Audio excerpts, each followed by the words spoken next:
क्योंकि एक टास्क दिया गया था आपको, और जिन लोगों ने उसको उस टास्क को पूरा किया या फिर उसके लिए कोशिश की, मैं समझता हूँ कि वो मीटिंग का बेसब्री से इंतजार कर रहे होंगे।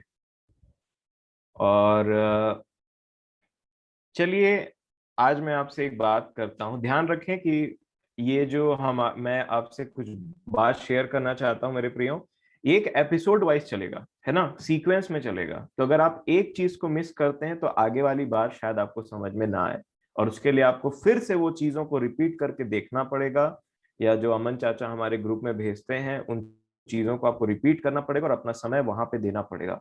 तो मैं आपसे आग्रह करूंगा कि अगर पॉसिबल हो, जरूर पॉसिबल है, क्यों नहीं, आप जरूर अपने साथ में एक नोटबुक लेकर के बैठें जो आपकी अपनी हो। कहीं भी मत लिख दीजिए न्यूज़पेपर वगैरह में, अपने साथ में एक नोटबुक लेकर के बैठें।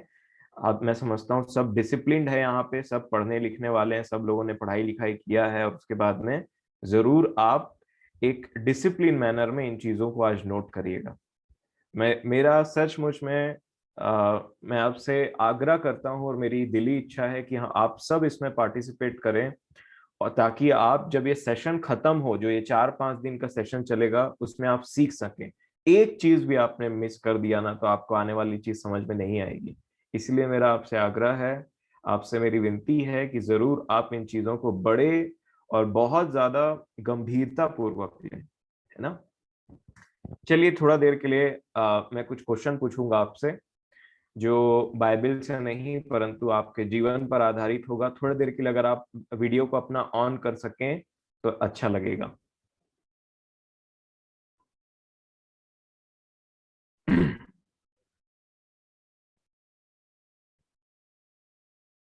चलिए, कोई बात नहीं, जितने लोग ऑन कर सकते हैं जरूर ऑन करें। अब बताइए कि अगर आपने कल प्रयास किया, या आज पूरे दिन प्रयास किया, कल रात से लेकर के, कि अगर आप मोबाइल को नहीं चलाएंगे और कोशिश करेंगे कि आप उससे दूर रहें और परमेश्वर पिता के वचनों में ज्यादा ध्यान देंगे, तो बताइए किनको किनको तकलीफ हुई। तकलीफ मतलब प्रॉब्लम हुआ। आपको कुछ लगा कि हमारे जीवन में कुछ ऐसा बदलाव आ रहा है, हमको तकलीफ हो रही है इसको फॉलो करने में। बताइए, एक बार थोड़ा सा हाथ उठा दीजिए फिर से, अगर है तो। जरूरी नहीं। चलिए, बहुत बहुत धन्यवाद इन ईमानदार हृदयों के लिए। अब मैं आपको बताना चाहता हूं कि आपको कुछ रियलाइज हुआ होगा, है ना। और उन रियलाइजेशन में से सबसे पहला एक है कि अगर आपने उन समय उन मोबाइल को ना कहा है और कहा है कि मैं इसके अधीन नहीं रहूंगा, तो मैं आपको बताना चाहता हूं, आपने फील किया होगा कि आपके पास में एक्चुअली बहुत सारा टाइम रहता है। जितने लोग आजकल बोलते हैं कि मैं बिजी हूं, मैं ऐसा हूं, मैं वैसा हूं, एक्चुअल में उनमें से बहुत लोग बिजी नहीं रहते। वो फालतू बातों में बिजी रहते हैं और उनको बिजी रखा जाता है, जैसे कि मोबाइल उनमें से एक है, या टीवी, या कोई मूवी देखना, या जो भी उससे निकल करके आता है। और ये आपको समझ में आ रहा होगा कि आप एक्चुअल में बिजी नहीं रहते हैं, परंतु आपके पास बहुत सारा टाइम रहता है। और मैं आपको बताऊं, अगर ये टाइम आप परमेश्वर पिता को देंगे तो आपका जीवन कुछ और रहेगा। सबसे बड़ी गलती हमारी आज ये है, और हम वचन में इसलिए नहीं बढ़ पाते हैं क्योंकि हम अपना समय जहां देना चाहता है उसको देना चाहते हैं उसको नहीं देते हैं, परंतु दूसरे जगह देते हैं। दूसरा रियलाइजेशन जो आपको हुआ होगा, टेम्पटेशन। अगर आपने कोशिश की होगी कि आप मोबाइल से दूर रहेंगे और उन चीजों को नहीं देखेंगे और नहीं चलाएंगे, तो आपका मन बार बार खोज रहा होगा मोबाइल को, कि एक बार चला लूं क्या, या एक बार देख लूं क्या, या फिर ऐसा वैसा करके। आपने देखा होगा कि आप किसी चीज को करने के लिए टेम्प्ट हो रहे हैं, है ना, परंतु और आप अपने ही आप से लड़ाई कर रहे हैं। आप किसी दुनियादारी से लड़ाई नहीं कर रहे हैं, आप किसी पड़ोसी से लड़ाई नहीं कर रहे हैं, आप कोई गोली नहीं चला रहे हैं। आपको देखना है कि आप अपने ही आप से लड़ाई कर रहे हैं। कुछ ऐसी आदत आप में फिट हो गई है जो आप चाहते नहीं है, परंतु आप उससे निकल भी नहीं पा रहे हैं, है ना। ये इसको बोलते हैं रियलाइजेशन। तीसरा, आपने देखा होगा, अगर आपके पास में आपके पास में इतना समय है और आप उसको रियलाइज कर पा रहे हैं कि मेरे पास में एक्चुअल इतना समय है, तो आपको क्या लगा आज? आपका समय एक्चुअल में चोरी होता था। कोई आता था और आपका समय चोरी करके ले जाता था, और आप क्या होते थे लास्ट में? अपना जब समय चोरी हो जाता है तो क्या करता है इंसान? निराश होता है, हताश होता है कि चोर आया और चोरी करके ले गया और मेरा नुकसान कर दिया। और आपको वो जरूर फील हुआ होगा कि आपके पास से किसी ने कुछ चीज को चोरी कर लिया और डेली चोरी करके भागता है ना। इसको बोलते हैं चोरी होने का मतलब पता चलना, एटलीस्ट आंख खुलना, सोते नहीं रहना कि चोर आ रहा है, चोरी कर रहा है और जाते रह रहा है उसके बाद में। ठीक है, तो ये सारी चीजें हैं। और आपको मैं बताना चाहता हूं, आपको एक और चीज का रियलाइजेशन होने की आज आवश्यकता है, और वो है कि कहीं हम मोबाइल के दासत्व में तो नहीं फंसे हैं।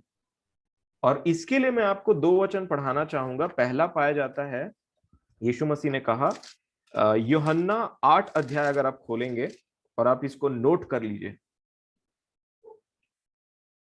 यूहन्ना 8 अध्याय और 34 वचन में यीशु मसीह यूहन्ना 8 के 34 में ऐसा कहते हैं।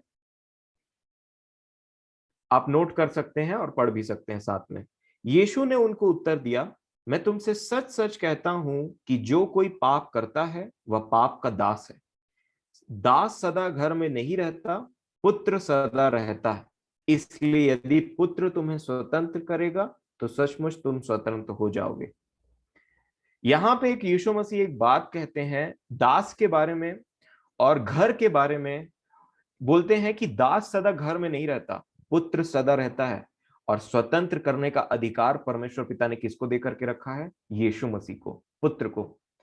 और यहां पे वो बोलते हैं कि उसके ऊपर में देखेंगे जो पाप का दास के बारे में एक विषय यीशु मसीह ने कहा कि पाप का दास जो पाप करता है वो उसका गुलाम हो गया है। एक्चुअल में गुलामी की जिंदगी है ये। उसके बाद में अगर आप दूसरा पत्रस की पत्री खोलेंगे तो यहाँ पत्रस ने भी कुछ ऐसा ही कहा। दूसरा पत्रस की पत्री और दूसरा अध्याय और 19 वचन। दूसरा पत्रस दूसरा अध्याय 19 वचन। पत्रस यहां पे कहते हैं, ध्यान दीजिएगा, वे उन्हें स्वतंत्र करने की प्रतिज्ञा तो करते हैं पर आप ही सड़ाहट के दास हैं, क्योंकि जो व्यक्ति जिससे हार गया है वह उसका दास बन जाता है।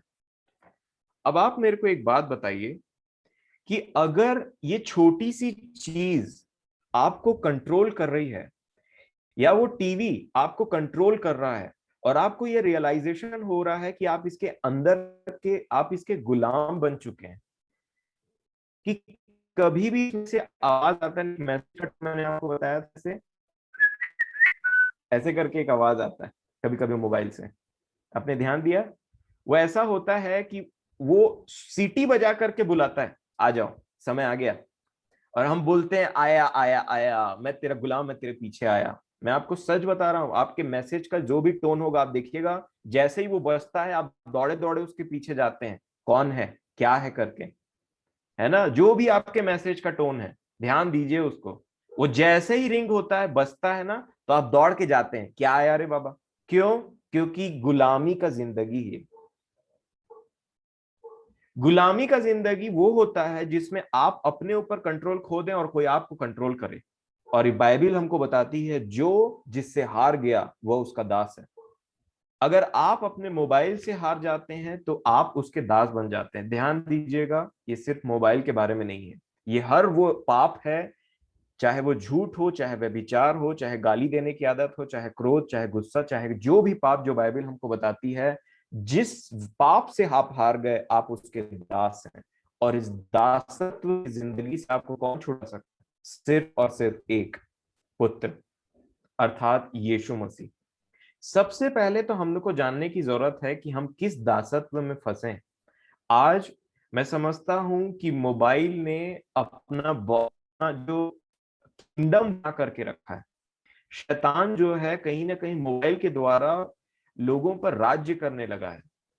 उनका कोई कंट्रोल नहीं रह गया है अपने जीवनों पर, और वो कंट्रोल हार चुके हैं। और इस कंट्रोल को हारने के को ही गुलाम का जिंदगी बोलते हैं।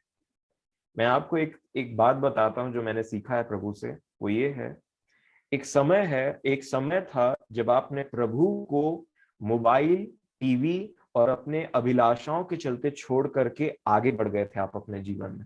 मैं आपको फिर से ये बात बोलता हूँ, एक समय था जब हमने प्रभु को त्यागा और मोबाइल, टीवी और वो सारे प्लेजर्स जो हमको अच्छे लगते हैं उसको काम करने लगे और प्रभु पीछे छूट गए। अब समय है इन सब को छोड़ा जाए कि हम अपने प्रभु के पास में वापस जा सके। एक समय था कि आपने हर चीजों को जो आपको अच्छी लगती थी किया और परमेश्वर आपका इंतजार करते रहे कि ये कब आएगा वापस, पर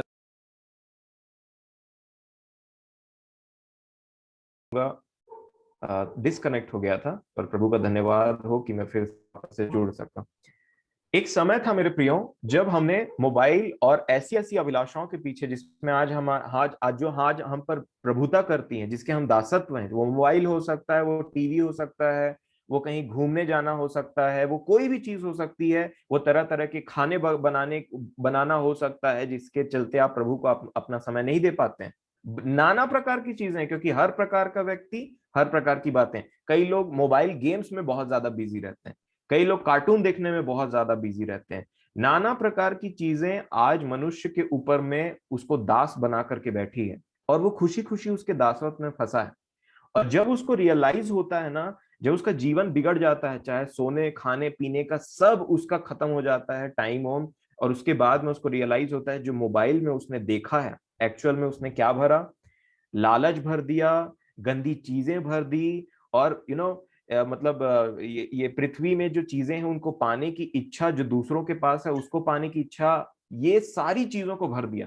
किसी को गलत तरीके से देखने की आदत, सब चीजों से भर दिया। और जब वो गुलाम में एकदम से फंस जाता है ना, गुलामी में, तब उसको रियलाइज होता है ये मैंने अपने जीवन के साथ क्या किया, क्यों प्रभु मुझसे बात नहीं करते हैं। उसको रियलाइज होता है कि मैं कहाँ गलत चला गया। उसको रियलाइज होता है मेरे मन में क्यों इतनी बातें आज घूमते रहती हैं जो प्रभु पे ध्यान लगाने पर मेरे को फोकस नहीं रख पाती। ये सिर्फ प्रभु पर ध्यान लगाने वाली बात नहीं, याद रखिए, अगर आप पढ़ाई करने वाले बच्चे हैं, ये आपके पढ़ाई करने वाले जीवन को नष्ट करके रख देगा। आजकल के बच्चे आगे बढ़ने नहीं, परंतु सिर्फ और सिर्फ उनका ध्यान इस बात में रहता है कैसे पास हो जाए। आप जान नहीं सकते कि मोबाइल किस तरीके का खिलवाड़ करता है हमारे जीवनों और हमारे दिमाग के साथ में। इसका एग्जाम्पल मैं आपको देता हूं। प्रभु ने हमारे दिमाग को एक, जो गेहूं पीसने वाली चक्की रहती है ना, उसके समान बनाया है, और जो ऐसा फंक्शन करती है कि गेहूं आप डालोगे तो उसको पीस करके आटा निकल जाएगा। परंतु शैतान उन गेहूं के बीच में इतने कंकड़ों को भर देता है इस संसार की बातें, इन मोबाइल और ये टीवी और ये न्यूज और ये दुनियादारी के चलते, कि आपका जो मशीन है ना, जिसको प्रभु ने इसलिए बनाया कि गेहूं को आटा बनाए, वो उस कंकड़ को पा करके खराब होते जाता है। और जो आटा अब निकल रहा है ना, वो मिलावटी है। और आप परेशान है कि आटा मिलावटी क्यों है और कंकड़ क्यों आ रहे हैं मुंह में।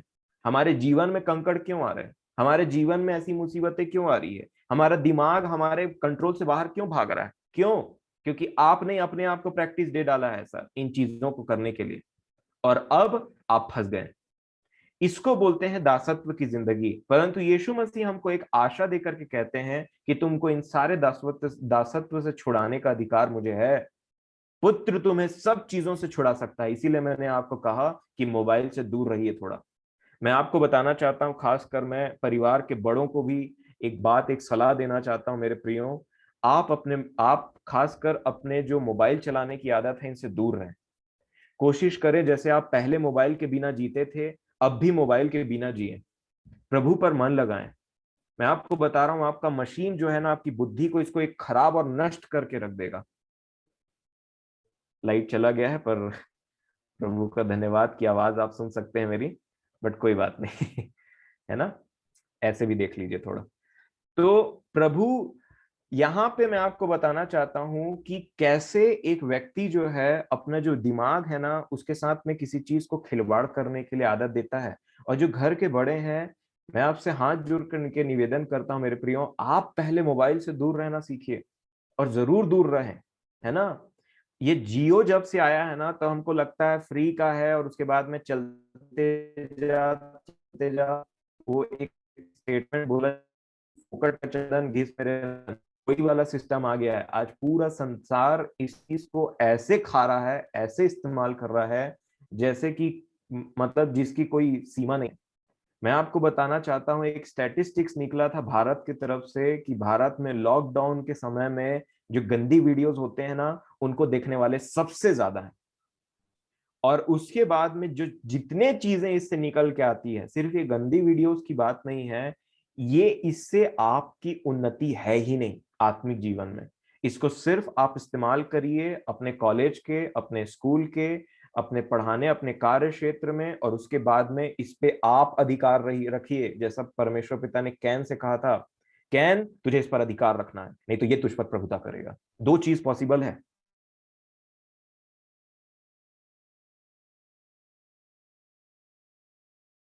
में प्रभुता करेगा। और ये बात आज आपको समझनी है। जो घर के बड़े हैं, आपको लगता होगा कि हम तो मोबाइल में ठीक ठीक चीज देख रहे हैं, इससे कुछ नहीं हो रहा है।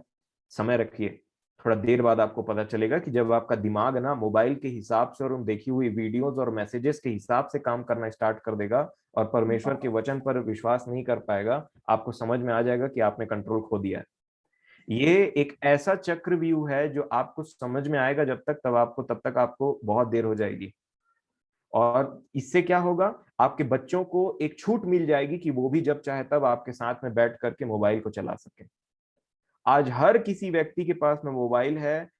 और परिवार में क्या होता है, जैसे ही कोई मान लीजिए फ्री टाइम मिलता है तो हर व्यक्ति क्या करता है, अपना मोबाइल लेता है, अपने रूम में चले जाता है, या अपना मोबाइल लेता है, उसको खोलता है। आज पिता के पास मोबाइल है, बेटे के पास मोबाइल है, बेटी के पास मोबाइल है, माँ के पास मोबाइल है, और सब अपने अपने मोबाइल में कुछ ना कुछ करते रहते हैं, और जिससे कोई लाभ नहीं। और यही हमारी बुद्धि को भ्रष्ट करके रख देता है। और फिर हम उसके बाद में सोचते हैं कि हम कहाँ पीछे रह गए। मैं आपको एक बात बताना चाह रहा हूं कि आप यहां से वचन सुन करके कुछ जाते हैं और उसके बाद में कुछ भी अच्छी चीजों को, चाहे आप बाइबल को पढ़ते हो अपने जीवन में, या किसी मीटिंग को अटेंड करते हैं, उसके बाद में कुछ अच्छी चीजों को सीखते हैं, तो उसके बाद में वो चोरी कहाँ हो जाता है? क्योंकि आपने सीखा और उसके बाद में आप क्या डिसाइड करते हैं? आप मोबाइल चलाएंगे। और जो भी चीज आपने सीखा है ना, वो मोबाइल की चिंता और नाना प्रकार की चीजें, क्योंकि आजकल बहुत सारी चीजें हैं मोबाइल में। कोई गेम खेलना पसंद करता है, कोई सिर्फ ये जो सोशल मीडिया है, चाहे व्हाट्सएप हो, चाहे फेसबुक हो, चाहे इंस्टाग्राम हो, चाहे नाना प्रकार की चीजें हो, उसमें सिर्फ ये देखना पसंद कर रहा है कि अगले के जीवन में क्या हो रहा है। कई लोग ऐसे होते हैं कि अपने व्हाट्सएप को एक उन्होंने शैतान ने उनको एज एन एडवर्टाइजर यूज किया है कि वो एडवर्टाइज करें व्हाट्सएप का, कि कैसे आप खाना बनाओ, उसका फोटो खींचो खाने से पहले। प्रार्थना नहीं करेंगे लेकिन फोटो खींचना नहीं भूलते। और उसके बाद में वो फोटो खींचेंगे, उसके बाद सब प्रकार की चीजों को करेंगे, और उसके बाद में बोलेंगे अब हो गया। और प्रभु वेट करते रहते हैं कि कब ये मेरे पास में आएगा। क्यों ये आदत आई फोटो खींच करके कहीं डालने की? क्योंकि आपने इसको कहीं से सीखा है। आप इंप्रेस हुए हैं किसी चीज से, किसी और व्यक्ति ने अपनी फोटो कहीं पहाड़ पर, कहीं नदी के किनारे, कहीं और में डाली, आपने देखा और लगा अब तो मैं भी ये काम करूंगा या करूंगी, मैं भी ऐसी फोटो खींचूंगा या खींचूंगी और मैं भी डालूंगी ताकि मेरी भी तारीफ हो। आपने फेसबुक में देखा कि वहां कमेंट्स आते हैं, अच्छे फोटो को लोग बोलते हैं लुकिंग ये वो करके, मैंने देखा मेरा दिमाग खराब हो गया था। मैंने फेसबुक बहुत पहले सालों से छोड़ दिया। और उसके बाद में मैं देखता हूं कि आजकल शादीशुदा मर्द और शादीशुदा लेडीज, मैं आपको बताना चाह रहा हूँ, वो जवानों के फोटो में जाकर के कमेंट करते हैं कि आप हैंडसम दिखाई दे रहे हो, आप स्मार्ट दिखाई दे रहे हो। और ये सारी चीजें इतनी बढ़ गई है ना कि हम इससे बाहर निकल ही नहीं पा रहे हैं। हमारा अकाउंट कहाँ कहाँ है, फेसबुक में है, इंस्टाग्राम में है, ट्विटर में है, और क्या बोलते हैं, व्हाट्सएप में है, और दुनिया भर की चीजों में है। और एक के बाद एक कहीं ना कुछ ना कुछ मैसेज आते रहता है। हमारे इन्फ्लुएंसर इतने ज्यादा हैं, इतने ज्यादा हैं कि हम प्रभु की तरफ देख ही नहीं पाते। ये एक बादल टाइप का बन गया हमारे सिर के जस्ट ऊपर, जिसके ऊपर हमारी नजर जाती नहीं है।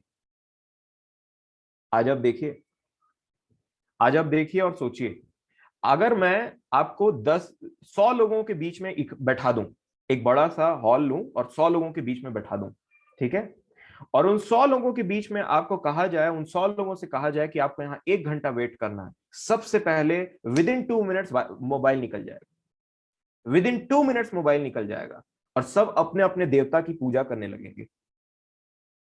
ये कुछ ऐसा ही है, यकीन मानिए। आपने देखा होगा, मैंने इस चीज को देखा है। जब एक बार ऐसा हुआ कि मतलब अधिकतर ऐसा होता है, एक बार नहीं बहुत बार है, पर आपको एक बात बताता हूँ कि मैं ऑफिस में बैठा था हमारे सर के, और जब मैं ऑफिस में ऐसे करके बैठा था तो कुछ वहां पे कुछ काम था, और उसके बाद में काम होने के बाद में हम ऐसे ही बैठे हुए थे, और मैं देखा कि कोई भी व्यक्ति वहां पे बिना मोबाइल के रह नहीं पा रहा है। आज आप देखिए, मैं आपको सच बताता हूं, आप फंक्शन में चले जाइए, आज परिवारों में यही सब चलते रहता है। मैं तो नहीं जा पाता हूँ, परंतु जब भी घर आता हूँ, मौका मिलता है तो मैं देखता हूँ, और मैं नोटिस करते रहता हूँ चुपचाप से सबको ऐसे बैठ करके। अब देखिए, अगर आप परिवार के रूप में बर्थडे के लिए भी इकट्ठा होते हैं ना आजकल लोग, तो बातें कम होती परिवार के लोगों में, एक दूसरे से मोबाइल चलते रहता है दिन भर। सब अपने अपने एक कुछ चीज उन्होंने निकाल लिया और ऐसे ऐसे करते रहते हैं। ये बात को मैंने कब समझे और क्या कब ध्यान दिया? पहले तो मैंने देखा, अपने जीवन के लिए देखा, मैंने बोला नहीं, मैं ऐसा नहीं करूंगा, मैं इस चीज का गुलाम नहीं हूं, ये छोटी सी चीज मुझे गुलाम नहीं बना सकती, क्योंकि पौलुस बोलते हैं सब चीजें मेरे लिए अच्छी तो हैं, सब चीजें मेरे लिए भली भी हैं, परंतु मैं किसी के अधीन नहीं रहूंगा। अधीन सिर्फ परमेश्वर के रहना है, और वो इस चीज को पसंद करते हैं। और तब से मैंने निर्णय लिया कि मैं ये चीज को नहीं करूंगा, चाहे मैं कहीं भी रहूं, चाहे मेरे जब फ्री टाइम मिलेगा तो मैं अपने परमेश्वर के वचन पर मेडिटेट करूंगा, जो आज मैंने सीखा है, जो आज मैंने पढ़ा है। आपको पता है, मेरी दादी, वो हमेशा उनका एक एक वो रहता है, क्या बोलते हैं, कंप्लेंट रहता है। वो क्या कहती है पता है? आजकल सब मन ना मोबाइल पागे है, और उसके बाद में ओमन कुछ ना कुछ ओमा करत रहते हैं, ऐसे करके वो बोलती है।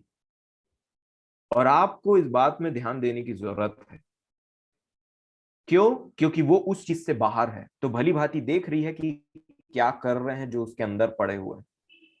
और जब वो उस चीज को देखती है और ऐसा बोलती है ना, तो मैं समझ जाता हूं कि ये व्यक्ति जो उस चीज से बाहर है ना, वो उस चीज को देख रही है और समझ पा रही है कि कैसे सब लोग एकदम बिजी हैं, किसी के पास समय नहीं है आज। आज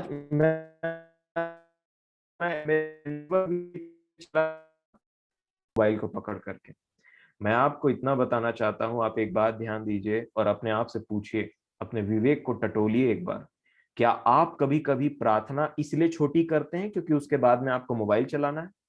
क्या आप परमेश्वर के पास में इसलिए कभी कभी कम देर व्यतीत कर पाते हैं, बाइबल कम पढ़ पाते हैं, क्योंकि आपका ध्यान मोबाइल पे है, और आपको ध्यान है कि आपको कोई मैसेज करने वाला है, या तो फिर आपको कोई गेम खेलना है, या तो फिर आपको कुछ काम करना है मोबाइल में? कई बार हमारी प्रार्थना इतनी बड़ी इसलिए होती है क्योंकि उसके बाद में हमको लगता है, अरे प्रभु आज हमको बहुत नींद आ रहा है, आज हम बहुत थक गए हैं, लेकिन उसके जस्ट बाद इतनी एनर्जी आ जाती है। 10 साढ़े 10 बजे जब एक इंसान बाइबल के सामने में बैठता है और बोलता है कि मैं प्रार्थना करूंगा, मैं वचन पढ़ूंगा, तो वो 15-10 मिनट चल पाता है। उसके बाद मुंह खुलना, ये बोलना, प्रभु आप तो जानते हैं आज मैंने कितना काम किया है, और बहुत मैंने ये किया वो किया, और उसके बाद में जस्ट आप मोबाइल पकड़ते हैं और आप आधा घंटा 1 घंटा रात के 2-2 बजे तक जग जाते हैं। कहाँ गया नींद? एक मनुष्य दो स्वामियों की सेवा नहीं कर सकता, और ना ही प्रभु को ये ग्रहण योग्य। या तो चुनो ये, या तो ये। इस चीज को आज समझने के लिए इसलिए जरूरत है, अगर आप इस चीज के गुलाम हैं तो आपको इससे निकलने की जरूरत है। और यही जो आप इस गुलामी से निकलने की प्रयास करेंगे, वही आपको झूठ, चोरी, गाली बकना, नाना प्रकार के जो भी आपके प्रॉब्लम्स है व्यक्तिगत जीवन में, वही आदत, वही वही रास्ता, वही मेथड आपको हर एक पापों से छुटकारा दे देगा। ये सिर्फ मोबाइल की बात नहीं है, ये वो तरीका है जो आपको सीखना है कि कैसे आप जिस चीज के दासवत में पड़े हैं उस चीज से बाहर निकला जाए, और ये वो है। अब आइए, मैं आपको बताना चाहता हूं कि मेडिटेट, जैसे मैंने आपको कहा था कि आप मेडिटेट करिए, प्रभु के वचन पे आप ध्यान करिए। एक शब्द है ध्यान करना, मनन करना, उस पर ध्यान करना। आपको पता है, जो बड़े बड़े प्रचारक हम देखते हैं, जिसको सुनने के लिए हम ललाहित रहते हैं, है ना, और इंतजार करते रहते हैं कब हमारे शहर में आएगा, हम कब इसकी बात को सुनेंगे। आपको पता है, ये जो विचार निकलते हैं और विचार इनके पास में होते हैं जो आपको अट्रैक्ट करते हैं, और आप उसके खुश हो जाते हैं और बोलते हैं वाह क्या बुद्धि है, ये कहाँ से आती है? ये उन मेडिटेशन और ध्यान करने का आउटकम है, रिजल्ट है, जो प्रभु ने उनको सिखाया है, क्योंकि उन्होंने अपने इस बुद्धि को, अपनी मशीन को सिर्फ और सिर्फ गेहूं पीसने के लिए लगाया और आटा उसके सामने है। और हमको तो कई बार रोटी खाने से मतलब है ना, हमको समझ नहीं है कि हम आटा, ये गेहूं और ये मशीन के बारे में हमको कोई नहीं समझाता। आज मैं आपको बताना चाहता हूं, आप में भी वो कैपेबिलिटी है। आप क्यों सोचते हैं कि आपके पास में हमेशा से कोई ऐसा व्यक्ति भेजा जाएगा जो आपको जिंदगी भर सहारा देगा और जिंदगी भर वचन को सिखाते रहेगा? क्यों? जब वो व्यक्ति बीमार पड़ जाएगा या कहीं चला जाएगा तो आपका जीवन तो रुक जाएगा, आपकी आत्मिक उन्नति तो रुक जाएगी। तो क्यों ना अपने ही मशीन को ठीक किया जाए। बार बार गेहूं पिसाने के लिए बाहर क्यों जाना, जब हम अपने घर में वो चीज कर सकते हैं, अपने साथ वही चीज कर सकते हैं, है ना? उन चीजों के लिए भी जरूरत है आपको कि वहां बात करना है, वहां जाना है, पर टोटली डिपेंडेंट नहीं हो जाना है कि जब वो अगला खाना देगा तभी मैं खाऊंगा। और यही है मेरे प्रियो, आपका जो बुद्धि है ना, आपको आपके साथ आपकी जो मशीन है ना, जो गेहूं पीस के आटा निकालने के लिए बनी है, उसमें कोई कंकड़ और पत्थर और गिट्टी मिला रहा है। और थोड़ा देर में पीसने के बाद में बुश करके एक आवाज आती है और पता चलता है कि मशीन ब्रेक डाउन हो गई। फिर कोई प्रभु का दास आता है, मशीन ठीक करता है, बोलता है इस बार कंकड़ मत डालना, फिर कंकड़ डाल दिया। फिर इसके बाद दूसरे किसी को बुलाया, आइए भाई प्रार्थना करिए, थोड़ा सिखाइए, फिर वो सिखाता है, फिर कंकड़ डाल दिए। कब तक चलते रहेगा ये? समझिए कि मशीन को खराब नहीं किया जाता मेरे प्रियो, समझिए। प्रभु आज आप सबके लिए ओपन है, वो किसी एक व्यक्ति के लिए नहीं परंतु सब व्यक्तियों के लिए ओपन है। जो बढ़ा है वो ये सिखाता है कि दूसरे को कि कैसे बढ़ा जाए, और यही सीरीज है। दूसरा, एक गलत तरीके का मेडिटेशन। मैं इससे पहले कि आपको पॉजिटिव मेडिटेशन बताऊं, अच्छा ध्यान करने का बारे में बताऊं, मैं आपको बताना चाहता हूं कि एक गलत तरीके का मेडिटेशन क्या होता है, खराब मेडिटेशन जिसको बोला जाता है। अच्छा, आप एक बात ध्यान दीजिए, ठीक है? जो मैंने सीखा प्रैक्टिकल लाइफ से, मैं बोला प्रैक्टिकल सेशन चलेगा तो आपको भी समझ में आएगा। एक बात ध्यान दीजिए, क्या आपके दिमाग में एक ऐसी चीज फिट है जो आपको किसी व्यक्ति ने 6 महीने या 1 साल या 5 साल पहले कहा था, या 10 दिन पहले या 2 महीने पहले या 2.5 महीने? कभी कभी आप वो व्यक्ति को देखेंगे ना तो आपको उसकी कही हुए वचन याद आएंगे। दो चीजें हैं यहाँ पे, कोई भी अच्छी चीज और बुरी चीज दोनों दिमाग में फिट हो जाती है। अगर आज के डेट में मैं आपकी तारीफ कर दूं ना, और कुछ चीज ऐसा बोल दूं कि आप ऐसा है वैसा है करके, आप उसको जल्दी से नहीं भूलेंगे। अगर आपकी मैं बुराई कर दूं कि आप ऐसे हैं और वैसे हैं, उसको भी आप जल्दी से नहीं भूलेंगे। क्यों? मैंने जो कहा आपने लिया और उस पर मेडिटेट किया, ध्यान किया, बहुत ज्यादा ध्यान किया। क्यों इसने कहा ऐसा, इसकी हिम्मत कैसे हो गई ऐसे कहने की, क्या चीज उसने देखा मुझ में जो ऐसे कहा। उसके बाद में मैंने क्या सच में ऐसा किया है, मैं इसको कल बताऊंगा, मैं इसको परसों बताऊंगा, मेरी बारी आने दो। एक स्टेटमेंट आप आज इस दुनिया में सीखते हैं और देखते हैं ना, अपना टाइम आएगा। तो क्या करोगे भाई, अपना टाइम आएगा तो मैं बताऊंगा कि मेरे मन में क्या भरा है, और मेरे मन में जो इच्छा, जो जो भड़क रहा है, जो मैंने शांत नहीं किया है, वो कैसे मेरा टाइम आएगा तो मैं बता दूंगा। ये पूरा दुनिया लेकर के चल रहा है। इसको बोलते हैं अपने आप के ऊपर में ध्यान करना। जब आप अपने आप के ऊपर में ध्यान करते हैं तो आपको पता चलता है, जैसे मैं बोलूं आज ना आप बहुत सुंदर दिख रहे हैं, ठीक है? खासकर लेडीज लोग के ऊपर में ये बहुत काम करता है। अगर उनको कोई बोल दे कि आपकी साड़ी अच्छी दिख रही है, आपने जो खाना बनाया बहुत टेस्टी है, और उसके बाद में उनको बोल दे कि आप बहुत सुंदर से तैयार हुए हैं, दिख रहे हैं, तो क्या होता है पता है? वो उनके लिए एक मोटिवेशन बन जाता है, वो उनके लिए एक फ्यूल बन जाता है कि अगले बार भी मेरे को सुंदर दिखना है, पिछले बार मेरे को इतने लोगों ने तारीफ किया था, इस बार मैं कैसे ऐसी चल दूं। तो फिर लीपा पोती स्टार्ट हो जाता है, और फिर तैयारी 2 घंटे से पहले स्टार्ट हो जाती है। क्यों? क्योंकि वही कमेंट जो उन्होंने एक समय में सुना था उनको फिर से सुनना है। हाँ, वो बर्दाश्त अब ऐसे व्यक्ति को, जिसको 10 लोगों ने बोला आज बहुत अच्छे दिख रहे हो, बहुत अच्छे दिख रहे हो, एक व्यक्ति बोल देगा ना कि क्या मुंह में लिपा पोती कर दी और ये सब क्या नाटक करके रखे हो तुम, तो क्या बोलेंगे? उन वो 10 व्यक्तियों के अच्छे कमेंट इस ये जो व्यक्ति जो सही बात भी बोल रहा है इसके ऊपर भारी पड़ जाएंगे। क्योंकि उन 10 लोगों की बातों को इसने विचार किया, ध्यान किया। इसको बोलते हैं अपने ऊपर मेडिटेशन करना, अपने ऊपर में मेडिटेट करना। और जब आप ऐसा करते हैं तो ये खतरनाक होता है, क्योंकि एक मरा हुआ प्रभु में व्यक्ति अपने आप में मेडिटेट नहीं करता। क्योंकि मान लीजिए आपको अच्छा ही सुनने की आदत है, सुंदर सुनने की आदत है, स्मार्ट सुनने की आदत है, और कोई बोल दे उतने टाइम में, ये क्या कॉम्बिनेशन पहन लिए हो आप, ये क्या कर दिया है, तब फिर दिमाग से ऐसे करके कुकर के समान सीटी निकल जाएगी, कैसे बोला। क्यों? क्योंकि आपने अपने आप में मेडिटेट किया है और आपके अंदर से ये थॉट निकल के आई कि मैं हूं। आप देखिएगा, कई बार हम अपने ऊपर मेडिटेट करते हैं, कई बार हम लोगों के कहे हुए वचन पर मेडिटेट करते हैं परमेश्वर के कहे हुए वचन से ज्यादा, और उसके हिसाब से हमारे, अब क्या होता है, अब फिर से इसको समझिए। ये है गेहूं पीसने वाली मशीन, ठीक है। इसके अंदर में किसी ने, वो आपने दूसरे लोगों के विचार को, थॉट्स को, जो बुरे हैं अच्छे हैं, उसको डाला और खूब घुमाया, खूब सोचा उसके बारे में, क्यों मेरे को ऐसा कहा, क्यों, और उसके बाद में क्या निकल के आया, विचार, थॉट। आज के बाद से मैं इससे कभी बात नहीं करूंगा, कभी बात नहीं करूंगी, ऐसा वैसा नाना प्रकार के विचार जो कि गलत है। उसी प्रकार से हम कई बार न्यूज को के साथ वैसी करते हैं, जो ये न्यूज हमको दिया जाता है ना, उस पे हम इतना ध्यान करते हैं, इतना मेडिटेट करते हैं कि हमारा पूरा दिन नेगेटिविटी में गुजरता है। आप रहते छत्तीसगढ़ में हैं, पर अगर आपको न्यूज सुना दिया जाए ना कि महाराष्ट्र में कोरोना एकदम से फैल गया और एक दिन में 1-1 लाख केस आ रहे हैं, आप न जाने क्यों परेशान हो जाएंगे, जबकि आप तो छत्तीसगढ़ में रहते हैं। और उसके बाद में आप उसमें मेडिटेट करेंगे कि कहीं ये कोरोना मेरे अंदर मत आ जाए। अब परमेश्वर के वचन से आपका कोई संबंध नहीं है, सिर्फ वो एंकर जो आपको न्यूज सुना रहा है या व्हाट्सएप में जो आपको मैसेज मिल रहे हैं, आप दिन रात उस पर मनन कर रहे हैं। तो उससे बचने के लिए आपको विचार में क्या आया, क्यों ना नींबू पानी पिया जाए, क्यों ना काली मिर्च खाया जाए, क्यों ना ये किया जाए, क्यों ना कुछ और किया जाए। क्यों? क्योंकि आपने इतना मेडिटेट किया उस चीज के ऊपर में कि आपको लगा कि मेरे को किसी चीज की जरूरत है, और आप वो चीज करने लगे।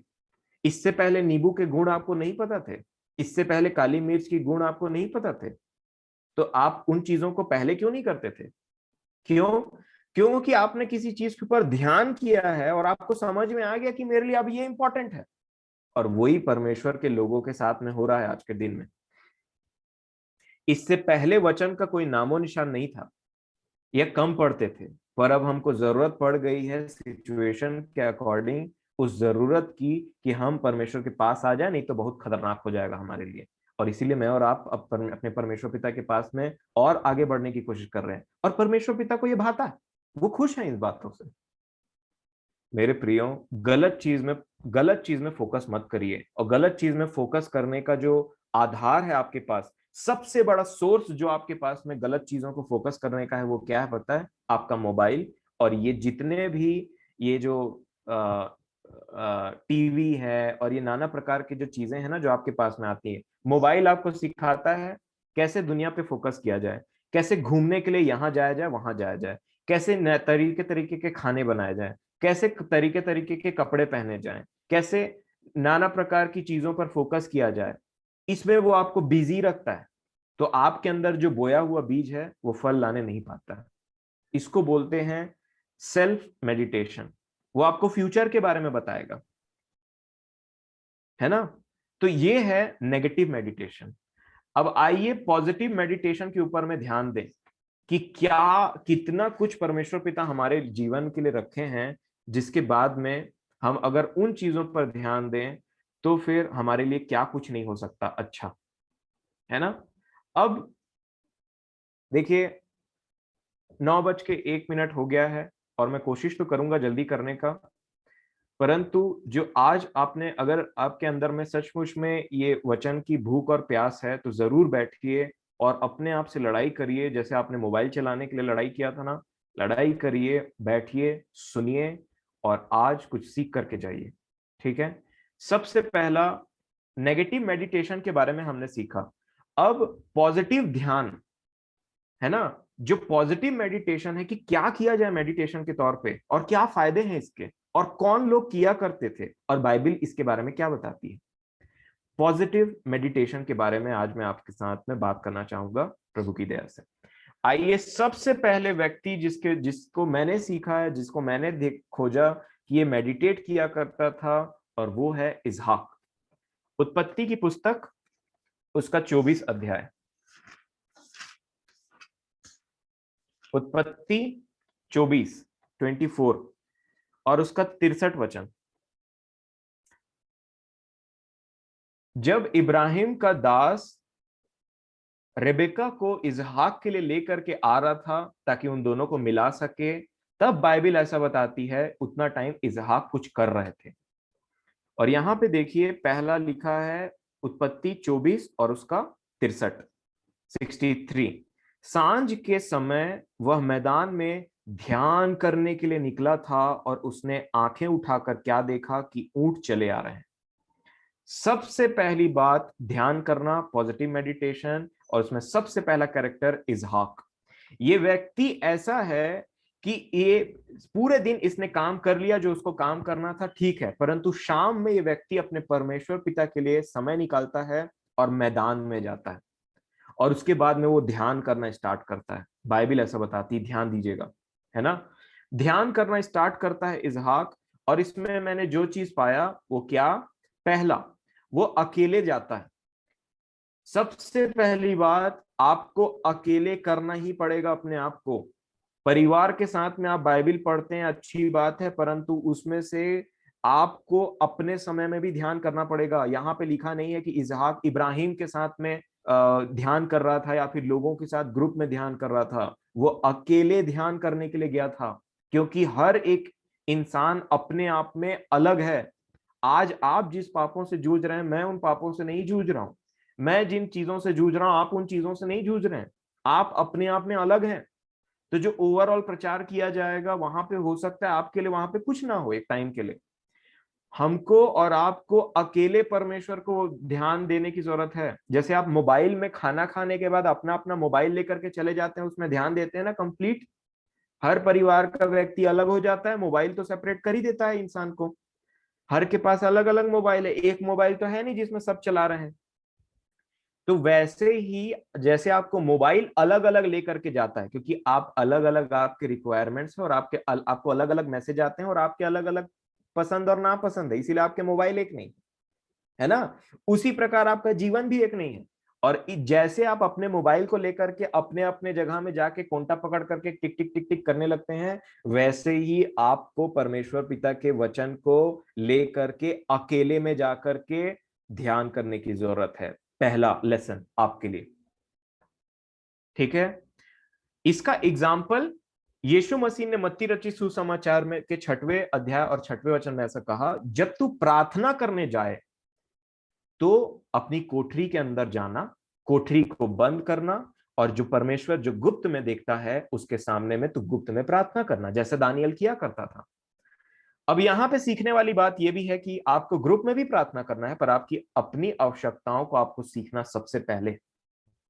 दानियल शद्रक, मेशक और एबेदनेगो के साथ भी प्रार्थना करते थे, परंतु दानियल अकेले में भी प्रार्थना करते थे।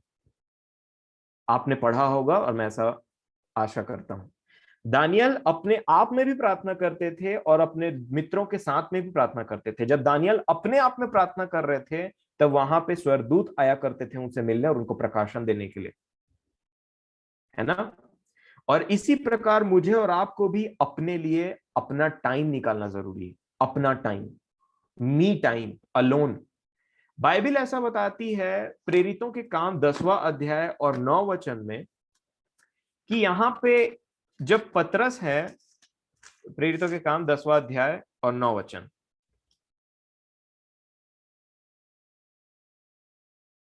स्थल लिख सकते हैं जरूर, जल्दी से आप वचन निकाल सकते हैं अथवा सुनिए। प्रेरितों के काम 10वां अध्याय 9 वचन में ऐसा लिखा है, दूसरे दूसरे दिन जब वे चलते चलते नगर के पास पहुंचे, तो दोपहर के निकट पतरस छत पर प्रार्थना करने चढ़ा। क्यों? ये जिनके साथ में रह रहे हैं वो सब तो प्रभु के काम के लिए निकले हैं, तो पतरस अकेले क्यों चले गए छत के ऊपर में?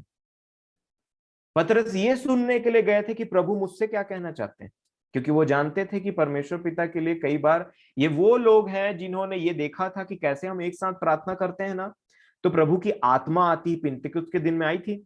परंतु पतरस वो भी जानते थे कि उनको अपने लिए अपने परमेश्वर के साथ समय निकालना बहुत जरूरी है। और ये बात आज आपको सीखनी है। 3 एग्जाम्पल दिया मैंने, इसहाक का, यीशु मसीह के वचन का, 4 एग्जाम्पल, दानियल और पतरस की बात। अपने आप में वो चले गए ताकि प्रार्थना कर सकें। और जब उन्होंने अपने आप में मी टाइम खोजा, अलग किया अपने आप से, ठीक है ना, लिखा है परमेश्वर ने अपने दास को अपने लिए अलग करके रखा है। और उसी प्रकार जब इसहाक अलग हुए, पतरस अलग हुए, दानियल अलग हुए, इन लोगों ने कुछ पाया। जी हाँ, इसहाक जब अलग हुए, वो ध्यान कर रहे थे, उन्होंने रेबेका को पाया। दानियल जब अलग हुए, प्रार्थना कर रहे थे, ध्यान कर रहे थे, उन्होंने प्रकाशन पाया। पतरस जब अलग हुए, ध्यान कर रहे थे, छत पर चढ़ के प्रार्थना किया उन्होंने, उन्होंने क्या पाया? कुरनेलियुस के लिए, आगे के लिए, अन्य जातियों के लिए कैसे द्वार खोलेगा प्रभु, वो दर्शन पाया। एक चादर था, उसके ऊपर में बहुत सारे जानवर, और जानवर उनको कुछ सिखा करके चले गए, है ना। ये बाइबल बताती है कि हमको अपने लिए टाइम निकालना बहुत जरूरी है। और बताइए, आपका ये टाइम कौन छीन रहा था अभी तक? किसको समय देते थे आप अभी तक? क्यों आपके पास अपने लिए समय नहीं था? आप ही बताइए, कल्प्रिट कौन है, चोर कौन है? आप सोचिए, मैं कुछ नहीं बोलूंगा अब, ठीक है। इसीलिए आपको ध्यान करना जरूरी है, क्योंकि आप ध्यान करेंगे तो आपको कुछ मिलेगा। और उसके बाद में ये दूसरी चीज आपको सीखना है, कई बार आपको अपनों से दूर जाना पड़ेगा कि आप अपने से मिल सकें। आपको अपने सांसारिक परिवार वालों से कई बार अलग होना पड़ेगा ताकि आप अपने परमेश्वर पिता से मिल सकें। चेलों में बहुत बहुत यूनिटी थी, बहुत ज्यादा उनके अंदर में मेल था, परंतु पतरस ने अपने आप को अलग किया। प्रभु जब उस खोजे के लिए काम करना चाहते थे, उन्होंने फिलिप को उनसे अलग किया। मत्ती अलग सेवकाई, थोमा भारत में आके अलग सेवकाई। इससे पहले कि अलग हो, उससे पहले आपको यह सीखना पड़ेगा कि आपको कई बार अपने परिवार वालों से अलग होना पड़ता है और परमेश्वर के वचन में ध्यान देना पड़ता है, क्योंकि आपकी जरूरत अलग है। दूसरा, इसको आप इस तरीके से ले सकते हैं कि कैसे उन्होंने अपने अपने जीवन में एक उत्तम बलिदान चढ़ाया। समय का, समय एक बलिदान है मेरे प्रियो। मैं समझता हूं, दादू ने ग्रुप में एक बार भेजा था दशवंश के बारे में, कि कैसे अपना अपने समय, अपने 24 घंटे का इतना समय हमको देना चाहिए। वो एक बलिदान, एक दान है। एक एक एक प्रभु को हम देते हैं कि प्रभु ये हमारा उत्तम समय है आपके लिए, और जब आप उत्तम देंगे तो उत्तम लौट करके वापस आएगा। और इस प्रकार से आप अपना बहुत अच्छा समय परमेश्वर पिता को दे सकते हैं। अब मेडिटेशन के लिए सुबह का समय अच्छा है, बाइबल हमको रात के समय में भी बताती है। मैंने आपको अभी मैं कई एग्जाम्पल बताऊंगा कि मैंने आपको पहले भी डिस्कस किया है, दाऊद बोलते थे मैं रात के एक एक पहर तेरे वचन पर ध्यान करूंगा जब मैं अपने बिछौने पर लेटे रहता हूं तब। और ये समय आपका कौन छीन रहा था? मोबाइल था कि नहीं? ये चोर है, और ये चोर के नाना प्रकार के टैक्टिक्स हैं जो आपके जीवन से वचन को निकाल करके ले जाते हैं। और मैं आपको बताऊंगा कि ये कैसे रिलेटेड है बोने वाले, बीज बोने वाले के दृष्टांत से। मैं समझता हूं प्रभु आपको बुद्धि दे रहे हैं और आप इन चीजों को ऑलरेडी समझ रहे हैं। बेस्ट टाइम देना, बेस्ट चीज वापस आएगी प्रभु की तरफ से। दूसरा, यहोशू। यहोशू के पूरे सेवकाई को स्टार्ट करने से पहले जो दूसरा कैरेक्टर बाइबल में पाया जाता है, जिसको कहा गया ध्यान देने के लिए, जो मैंने पाया अभी तक उसके अनुसार, यहोशू एक ऐसे व्यक्ति थे जो मूसा के मरने के बाद में परमेश्वर पिता ने इनको कहा था कि यहोशू, मूसा तो मर गया, अब आगे का काम आपको लेकर के चलना है। और इसके लिए जब यहोशू को परमेश्वर पिता इक्विप कर रहे थे अपनी सेवकाई को, अपने लोगों को आगे बढ़ाने के लिए, तब ये वचन कहा गया था। क्या कहा गया था यहोशू से? यहोशू 1:8। मैं समझता हूं आज चाची ने ये वचन पढ़ा। 7 वचन में आप देख सकते हैं, इतना हो, ये परमेश्वर पिता कह रहे हैं, मूसा ने नहीं कहा, मूसा मर गए। परमेश्वर पिता स्वयं यहोशू के पास में आकर के कह रहे हैं और सोचिए परमेश्वर पिता जो वचन को कहते हैं, जो बोलते हैं, उसका कितना महत्व होता है। इससे पहले कि यहोशू सेवकाई में जाए, उससे पहले यहोशू आपको कुछ करना है। और क्या करना है? 7 वचन से मैं पढ़ूंगा, यहोशू 1 और 7। इतना हो, इंग्लिश में लिखा है ओनली बी। पहले वो बताते हैं कि मैं तेरे साथ में क्या करूंगा। वो बोलते हैं ना कि मैं जैसे मूसा के साथ था, मैं वैसे तेरे साथ रहूंगा। गाने भी है बहुत, हमारे प्रियो ने बहुत अच्छे से गाया। जिस प्रकार मैं मूसा के साथ था, उस प्रकार मैं तेरे साथ साथ चलूंगा। जिंदगी भर तेरे सामने कोई टिक नहीं पाएगा, कोई खड़ा नहीं हो पाएगा, लेकिन तुझे भी कुछ करना है। सहभागिता, पवित्र आत्मा की सहभागिता एक शब्द है। और सहभागिता क्या होती? सहभागिता 50-50। जब ये व्यक्ति एग्रीमेंट में साइन करता है, एग्रीमेंट बनता है, तो दो लोगों का साइन होता है। अगर एक कर दे और दूसरा नहीं करे तो वो सहभागिता नहीं होती। परमेश्वर पिता ने काम कर दिया, अब ये हमारी बारी है अपनी सहभागिता दिखाने की। और क्या करना है? यहाँ पे 7वें वचन को देखिए। इतना हो यहोशू कि तू हियाव बांधकर और बहुत दृढ़ होकर जो व्यवस्था मेरे दास मूसा ने तुझे दी है, उन सब के अनुसार करने में चौकसी करना, और उससे न तो दाहिने मुड़ना और न बाएं। तब जहां जहां तू, तब इतना हो, जब तू ऐसे करेगा तब क्या होगा? तब जहां जहां तू जाएगा वहां वहां तेरा काम सफल होगा। 8वां वचन क्या कहता है? व्यवस्था की यह पुस्तक तेरे चित्त, आपको मैं बताऊं, हिंदी में ये चित्त लिखा है, इंग्लिश में क्या लिखा है पता है? माउथ, मुंह। जी हाँ, इंग्लिश में ऐसा लिखा है, this book of the law shall not depart from your mouth. Mouth, मुंह।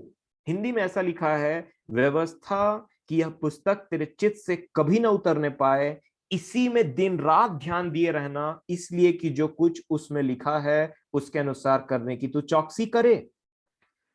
अब यहां पे सीखने वाली बात क्या है? पहला, मेडिटेट, व्यवस्था की पुस्तक पर दिन और रात ध्यान करना। अब कुछ लोगों को सुनते साथ ये इम्पॉसिबल लगेगा। क्यों? क्योंकि हमारा दिन रात ध्यान करने का जो आदत है वो किसी और चीज पर है, किसी और चीज पर। अब हमको लगेगा कैसे कोई दिन भर इसमें ध्यान लगा सकता है, कैसे मैं दिन भर इस चीज में ध्यान लगा रहा हूं। मैंने सीखा है, आप भी सीखिए, प्रभु आप पर दया करेंगे और आप जरूर इस चीज को सीखेंगे। मेरा जो प्लान है आगे के लिए, मैं आपको बताना चाहता हूं, वो प्रभु की दया से रेडी है। ये मेरा प्लानिंग है कि मैं कैसे आपको इन बातों को लेकर के आगे चलूंगा। ये प्रभु के साथ मैंने बैठ करके बनाया है। ये पहली प्लानिंग, ये दूसरी, ये तीसरी, ये चौथी, ये पांचवी, ये छठवीं और ये सातवीं। और ये हमारी प्लानिंग है। अगर आप सोचते हैं कि आप दिन रात इसमें ध्यान नहीं लगा सकते, तो प्रभु मुझे एज एन एग्जाम्पल आपके सामने खड़ा कर रहे हैं कि कैसे आप दिन रात इस चीज पर ध्यान लगाना सकते हैं, ध्यान लगा सकते हैं। मैं अपने आप पर घमंड नहीं कर रहा हूं, मैं सिर्फ आपको सिखाने के लिए कुछ बात कह रहा हूं। घमंड कई बार ऐसा होता है, कई लोग सोचते हैं कि घमंड हो जाता है ना, अगर एक व्यक्ति बोले कि मैं झूठ नहीं बोलता हूं, तो वो सच है कि घमंड है? अगर एक व्यक्ति, उसके लिए घमंड है जो झूठ बोला करता है, परंतु ओवरऑल वो सच बात कर रहा है। और यही एक प्रमाण मैं आपको बताना चाहता हूं कि कैसे मैंने इस चीज को तैयार किया है। और ये प्रभु ने मुझे वो बातों को सिखाया जिसको मैं आपके सामने रख सकूं। मेरे प्रियो, ये बहुत इंपॉर्टेंट है हमारे जीवन के लिए कि दिन रात हम इस पर ध्यान लगाए रहें। दिन रात हमारे ध्यान से, जबान से बात हटे ना, तब आप प्रभावशाली बनेंगे। तब आप प्रभावशाली बनेंगे। तब ये व्यवस्था की बात आपके हृदय में ऐसी गाड़ी जाएगी, ऐसी गाड़ी जाएगी कि जो भी निकलेगा आपके मुंह से, जो भी थॉट्स होंगे आपके, वो सिर्फ और सिर्फ आपके और दूसरों की उन्नति का कारण होंगे। अब बताइए, आपका समय कौन चोरी कर रहा है? आप ऐसा नहीं कर सकते। मैं तो समझता हूं ये तो कुछ भी नहीं है, यहां तो मेरे से लाख गुना अच्छे प्रेजेंटेशन बनाने वाले लोग हैं। समय कौन चोरी कर रहा है? कौन चोरी कर रहा है समय? ध्यान हमारा कहाँ है? दिन रात तेरा ध्यान इस व्यवस्था की इस बातों पर लगी रहे। अब आप ओवर एक्साइटेड मत हो जाइएगा एक बार में। आपसे मैं एक बात बोलता हूं कि आप अपनी मम्मी पर ध्यान दीजिए, है ना, अपनी माताओं के ऊपर ध्यान दीजिए। ये वो माताएं हैं जो आपके लिए अच्छे अच्छे भोजन बना के खिलाती हैं आपको, और आप बोलते हैं क्या क्या बात है, क्या टेस्ट है, मम्मी वो बनाना, वो मेरे को पसंद है। आपको बताऊं, ये जो माताएं हैं ना, जो आज इतनी निपुण है अपने कार्य में, एक समय में ये धनिया पाउडर और गरम मसाला के बीच में डिफरेंस नहीं जानती थी। ये माताएं हैं ना, जो आज इतनी निपुण है, कई बार ये नमक और शक्कर के बीच में डिफरेंस नहीं जानती थी, ये किचन से भागा करती थी। मैं मैं बताना चाह रहा हूं आपको क्या, कि इन लोगों ने अपने कार्य के ऊपर में कार्य करना कभी नहीं छोड़ा। इन लोगों ने किचन से प्रेम किया और किचन में जाकर के एक्सपेरिमेंट किया। कई बार खाना जला, कई बार नमक ज्यादा हो गया, कई बार मीठा ज्यादा हो गया, कई बार नाना प्रकार की चीजें हुई, और वो उन्हीं चीजों ने इनको आज परफेक्ट बना दिया है खाना बनाने में। और आप बोलते हैं कि मम्मी आपके जैसा खाना हमको नहीं बना पाते। नहीं बना पाओगे, नहीं बना पाओगे। खोजते रह जाओ अपने मम्मी के हाथ का खाना, वही वही मसालों को डालो, वो बोलते रहेगी वही वही काम को करो, इसके बाद ऐसे करना, इसको इतना देर तक पकाना, नहीं पाओगे वो टेस्ट। क्यों? क्योंकि जो उनके इतने सालों का मेहनत है, उसको हम बहुत जल्दी करना चाहते हैं। मेरे प्रियो, मैं स्त्रियों का ये एग्जाम्पल इसलिए ले रहा हूं क्योंकि मैंने इस चीज को महसूस किया है अपने जीवन में। प्लस यीशु मसीह भी एक बात कहते हैं, स्वर्ग का राज्य उस स्त्री के समान है जिसने एक पसेर आटा, वो मैदा लिया और उसमें सब सब करके मिला दिया, है ना। स्त्रियों का भी बहुत बड़ा रोल है प्रभु के कार्य में, आप उनको कम मत समझिए। और इसके बाद में आपको सीखना है कि कैसे मेडिटेट करते करते करते करते, कई बार आप भजन संहिता पढ़ेंगे, वेट फॉर द लॉर्ड, परमेश्वर की बाट जो, रुक, धीरज धर, और यही आपको सिखाएगा। अब बचपन में जब आप बच्चे थे, छोटे थे, आप चलते थे गिरते थे, चलते थे गिरते थे, कभी आपने ये सोचा क्या कि मेरे बस की बात नहीं है, मेरा, मैं चलूंगा ही नहीं, और उसके बाद आप लेट करके रोने लगे? नहीं, आप हर बार चले, हर बार गिरे, और एक दिन आप दौड़े, और इस चीज में समय लगा।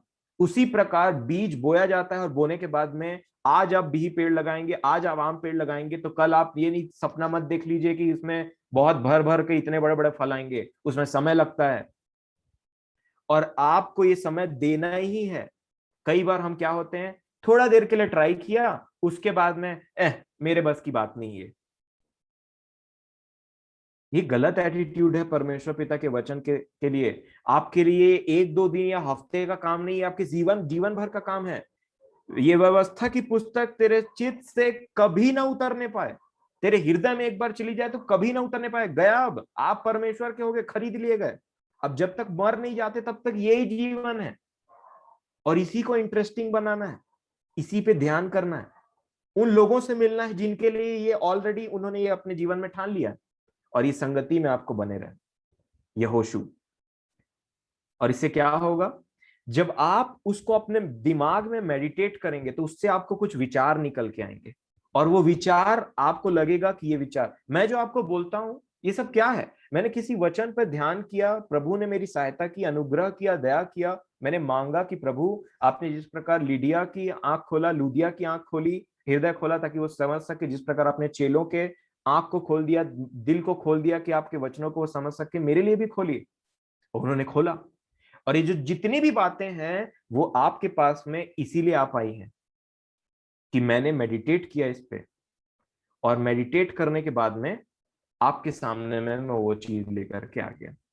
आप इन वचनों पे मेडिटेट करेंगे तो क्या करें, इसमें क्या लिखा है, दिन रात ध्यान दिए रहना, इसलिए कि जो कुछ उसमें लिखा है उसके अनुसार करने की तू चौकसी करे। ध्यान किस लिए देना है?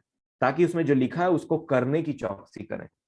कई बार सिर्फ ध्यान रहता है, करने, प्रैक्टिकल इंप्लीमेंटेशन नहीं हो पाता है ना। तो क्या बोलते हैं परमेश्वर पिता उसको, तुझे ध्यान देना यहोशू, तू जब दिन भर इसमें ध्यान लगाएगा उससे तुझे कुछ मिलेगा। जिस प्रकार आप, वही मैंने बताया ना, चलिए दूसरा एग्जांपल लेते हैं। एक मिक्सी में आप जितना जूस डालेंगे, उसको जितना घुमाएंगे, तो और उसके बाद में एक समय के बाद जो आपको जूस मिलेगा जिसको आप चाहते थे, उसका एक प्रोसेस है। ये फल मिक्सी में डालिए, उसको ऑन करिए, वो आपके लिए घुमाएगा और आपको जूस निकाल करके देगा। मेडिटेशन, ये जूस क्या है? आपकी बुद्धि, आपका दिमाग, आपका हार्ट। ये फल क्या है? परमेश्वर का वचन। जब तक ये फल ग्राइंडर में आके पिसेगा नहीं, आप उसको चबाएंगे नहीं, निगलते जाएंगे, सिर्फ ऐसे चबाएंगे नहीं, उसको घुमाएंगे नहीं, जूस कहां से निकलेगा? और ये जूस क्या है? जूस वो है जो आपको बताएगा कि आपको करना क्या है। सिर्फ आपके लिए थ्योरी नहीं रहेगा, आपके लिए प्रैक्टिकल बन जाएगा, और यही है वो जूस। इसी प्रकार वो जो गेहूं पीसने वाला मशीन है, वो क्या है? आपकी बुद्धि, आपका मन, आपका दिमाग, आपका हृदय। इसमें परमेश्वर का वचन अर्थात गेहूं डाला जाएगा, उसको आपको पीसना है, और तब निकलेगा आटा। आटा क्या है? वो चीजें जो मनभावनी है। आप पढ़ते हैं, मनन करते हैं, और आप सोचते हैं अब से मैं ऐसा करूंगा। मैंने देखा कि मैं परमेश्वर पिता के जो वचन में जो लिखा है, उन बहुत सारी बातें मैंने देखा कि परमेश्वर पिता खुश होते हैं जब हम दुख सहते हैं। परमेश्वर पिता कहते हैं माफ करना। परमेश्वर पिता कहते हैं चीजों को वेस्ट नहीं करना। परमेश्वर पिता का कलाम कहता है कि कैसे हमको दीनों और गरीबों को देना है। तो मैंने उसको लिया, मेडिटेट किया, और उसके बाद में अपने लिए कुछ पाया कि मुझे ऐसा करना है। और प्रभु से उसके बाद में मैंने कहा कि प्रभु अब ये आटे को रोटी बनाना सिखा दीजिए। मतलब अनुग्रह से आप इसको वो बनाइए जो मेरे एक्चुअल काम की हो। और सब स्टार्टिंग से लेके प्रभु का वचन भी उनका, जो ग्राइंडिंग मशीन है मैं, मेरा बुद्धि, ये भी उनका। उसके बाद जो निकला उसके बाद मेडिटेशन के लिए, वो उनकी बुद्धि के कारण। और उसके बाद अब ये जो रोटी बनेगा वो भी उनके दया के और अनुग्रह के कारण होगा। इस तरीके से एक काम होता है। जब आप मोबाइल को यूज करने के से लड़ाई कर रहे होंगे या टीवी से लड़ाई कर रहे होंगे कि मैं ऐसा नहीं करूंगा या नहीं करूंगी, आपने फील किया होगा कि आपके अंदर एक कमजोरी है। आप आपने ये फील किया होगा कि मेरे बस की बात नहीं है ये, कैसे कोई बिना चलाए रहे, ऐसे करके आपके दिमाग में एक वीकनेस आपने महसूस किया होगा। और वहीं आती है परमेश्वर की अनुग्रह और दया की बात। जो आप ट्राई कर रहे हैं उसमें थोड़ा सा और धक्का देगा वो आपको, और आप बोलेंगे अरे मैं तो सोचता था कि मेरे बस की बात नहीं है, परंतु मुझे तो इस पर विजय मिल गया। और ये रिवॉर्ड आपको मिलेगा। जिस प्रकार आपको अच्छा लगता है कोई आपकी तारीफ करता है, उसी प्रकार अब आपको अच्छा लगेगा कि आप वचन को मानते हैं और उससे सीखते हैं। ये आपके लिए रिवॉर्ड बन जाएगा, ताकि नेक्स्ट टाइम जब आप किसी को छोड़ने की कोशिश करें किसी चीज को, तब ये मोटिवेट करे आपको कि तेरे से हो तुझसे नहीं, तेरे परमेश्वर के अनुग्रह से ये हो जाएगा। ये ध्यान करना का सेकंड विषय। थर्ड, बहुत फेमस वचन है, भजन संहिता 1। सेम बात परमेश्वर पिता ने अपने दास राजा दाऊद के मन में डाला। यहां पे ऐसा लिखा है, भजन संहिता 1 और उसका 1 से मैं पढ़ूंगा। क्या ही धन्य है वह पुरुष जो दुष्टों की युक्ति पर नहीं चलता और न पापियों के मार्ग में खड़ा होता है और न ठट्ठा करने वालों की मंडली में बैठता है, परंतु वह तो यहोवा की व्यवस्था से प्रसन्न रहता और उसकी व्यवस्था पर रात दिन ध्यान करता। अब यहाँ पे सीखने की बात यह है मेरे प्रियो, आपने इस वचन को बहुत बार पढ़ा होगा, पर मैं आपको बताना चाहता हूं, एक बार फिर से ध्यान दीजिए। लिखा है, धन्य है वो पुरुष जो दुष्टों की युक्ति पर नहीं चलता और न पापियों की मंडली पे पापियों के मार्ग में खड़ा होता और न ठट्ठा करने वालों की मंडली में बैठता है। मतलब ये ऐसी संगति से दूर ही रहता है। और कहीं ना कहीं अगर आप सोचते हैं कि आप ऐसे लोगों के बीच में नहीं पाए जाते हैं, आप एक बार अपने मोबाइल को झांकिए।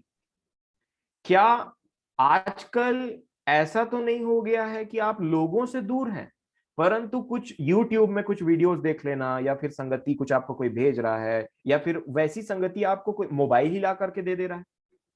आप लोगों से तो दूर हैं जो गाली बकते हैं, परंतु उन वीडियो से दूर हैं जिसमें गाली सुनाया जाता है। गाली का मतलब ठट्टा, हंसी, यही तो रहते हैं आजकल के व्हाट्सएप के वीडियो में। आप देखिएगा, हंसी ठट्टा, एक एक लड़की रहती है दिन भर ही करके हंसते रहती है, कोई भी वीडियो हो उसमें उसका आपका आवाज सुनाई दे देगा। और उसी को इंसान ठट्ठा करने के टाइम में देखते रहता है, देखते रहता है, खुद भी हंसने लगता है, वैसे ही करने लगता है जैसा वो कर रही है। कुछ भी बात हुआ फट से हंस देगा। इसको बोलते हैं ठट्ठा करने की मंडली, और इसके बीच में नहीं बैठता वो बोलते हैं। उसके बाद में क्या लिखा है, मैं इसके विषय में बात करूंगा कि ये जो हंसी ठट्ठा है ना, वे ये परमेश्वर के लोगों का आदत नहीं है। किसी के ऊपर में देख करके मजाक उड़ाना, हंसी करना और उसको देख के हंसना, कोई गिर जाना, ये परमेश्वर के लोगों की आदत नहीं है।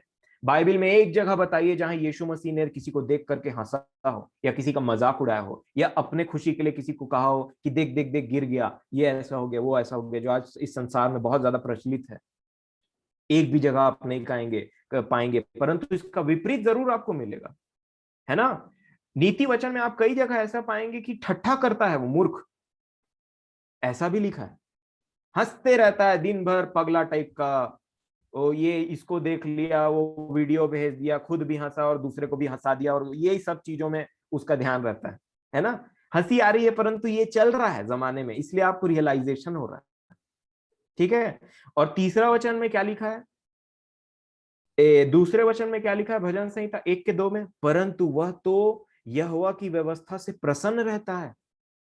कई लोग बोलते हैं वचन में लिखी हुई बातें बहुत कठिन है, बाइबल में लिखी हुई बातें बहुत कठिन है कठिन, क्योंकि आपने उस पर उस तरीके से ध्यान नहीं दिया। मैं आपको बताऊंगा, एक व्यक्ति जिसने दिन रात इस पर ध्यान दिया ना, एक वचन, भजन संहिता 1 स्टार्ट होता है कि धन्य है वह पुरुष जो दिन रात उस पर ध्यान देता है, मनन करता है ना, मेडिटेट किया करता है।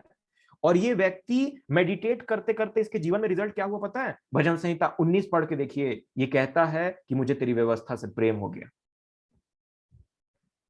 अगर आपको परमेश्वर के वचनों से और उसकी व्यवस्था से, व्यवस्था मतलब उसके यीशु मसीह के वचनों से और उनकी बातों से प्रेम नहीं हुआ है अभी तक, तो समझ लीजिए आपने उतना मेडिटेट किया ही नहीं उसके वचनों पे, और अचानक से कभी भी आकर के बोल दिया कि वचन में तो लिखी हुई बातें बहुत कठिन है, अपना भी गिर गए और दूसरे को भी बता दिया।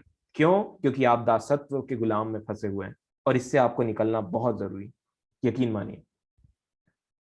और यहां पे व्यक्ति कहता है उसकी व्यवस्था पर रात दिन ध्यान करता है, और इसका रिजल्ट क्या होता है पता है, वह उस वृक्ष के समान है जो बहती नालियों के किनारे लगाया गया है और अपनी ऋतुओं में फलता है, और जिसके पत्ते कभी मुरझाते नहीं, इसलिए जो कुछ वह पुरुष करे वह सफल होगा। इसका रिजल्ट क्या हुआ, आपने पढ़ा है ना, बीज बोने वाले का दृष्टांत, पथरीली भूमि पर गिर गया। इसमें इंग्लिश में जितने पढ़ने वाले आपको मिला होगा, मॉइस्चर नहीं मिला करके वो आगे नहीं बढ़ पाया। ठीक है, मॉइस्चर नहीं मिल पाया, पानी नहीं मिल पाया उसको, इसलिए वो बढ़ नहीं पाया। और ये व्यक्ति दिन रात जो ध्यान कर रहा है, किसके किनारे, किसके ध्यान कर रहा है, मतलब यहाँ पे क्या लिखा है, वह उस, अभी लोग जाएंगे,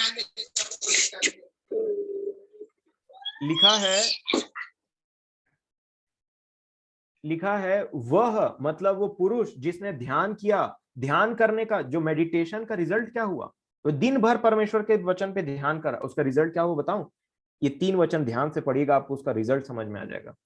वह उस वृक्ष के समान है, मतलब व्यक्ति कौन है यहाँ पे, वृक्ष है।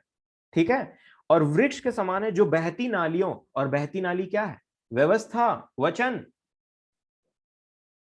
वह उस वृक्ष के समान है जो बहती नाली के किनारे लगाया गया, और जब जब इसको कभी मॉइस्चर की कमी पड़ी ही नहीं, क्योंकि ये तो व्यवस्था पे दिन रात मनन लगाया रहता था, मेडिटेट करता था, तो कहां से ये इसके में फल नहीं आएगा, फल तो आना निश्चित है, क्योंकि इसको जो सप्लाई मिल रहा है ना, वो तो नदी है, पानी है, कमी ही नहीं इसको। मैंने आपको एक दिन भजन संहिता से पढ़ाया था, अगर आपको याद होगा तो, फरोज एंड रिजेस, रेघारियां, जैसे ही रेघारियां नीचे होती हैं उसमें पानी रहता है, और उससे निकल करके फल आता है ना।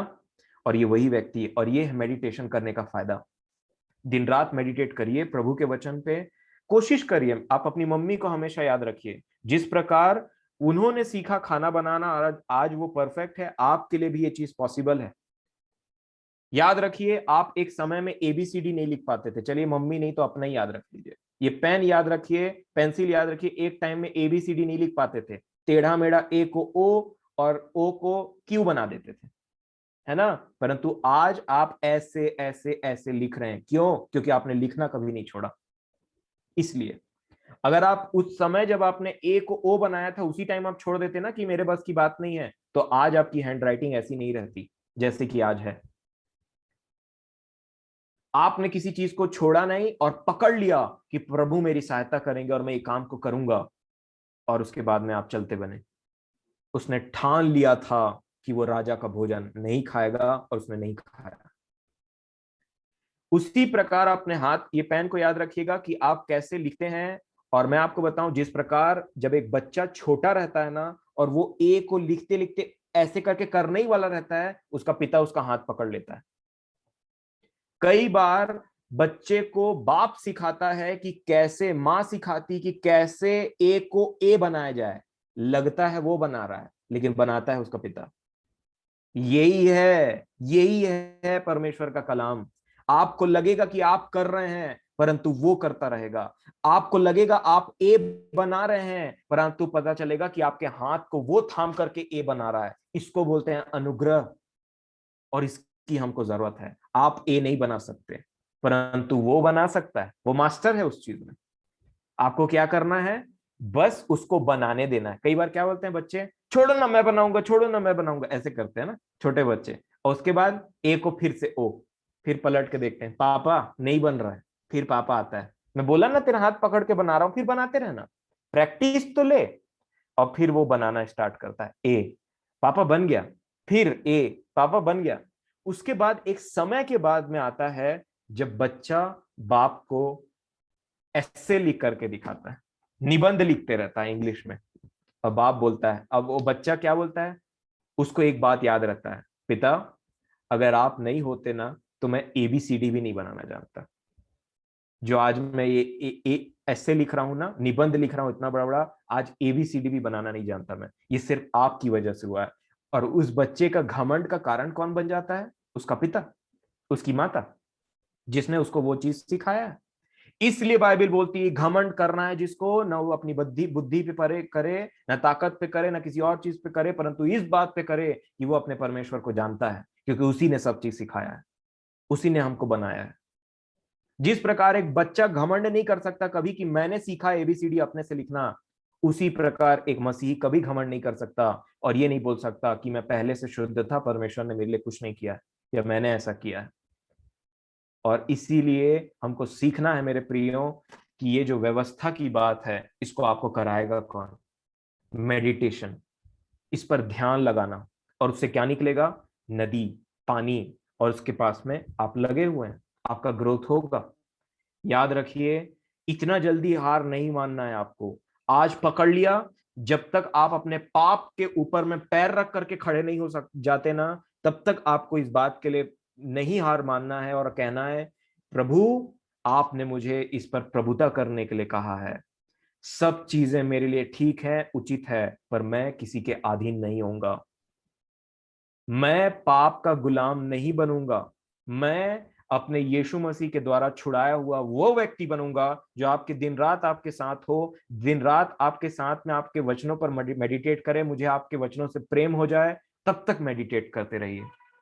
एक दिन आपको उसके वचनों से प्रेम हो जाएगा। भजन संहिता 1 याद रखिए।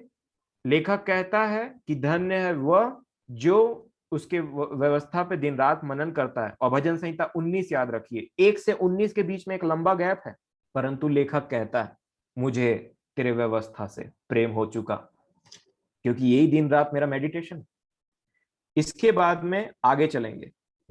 भजन संहिता 19, भजन संहिता 19,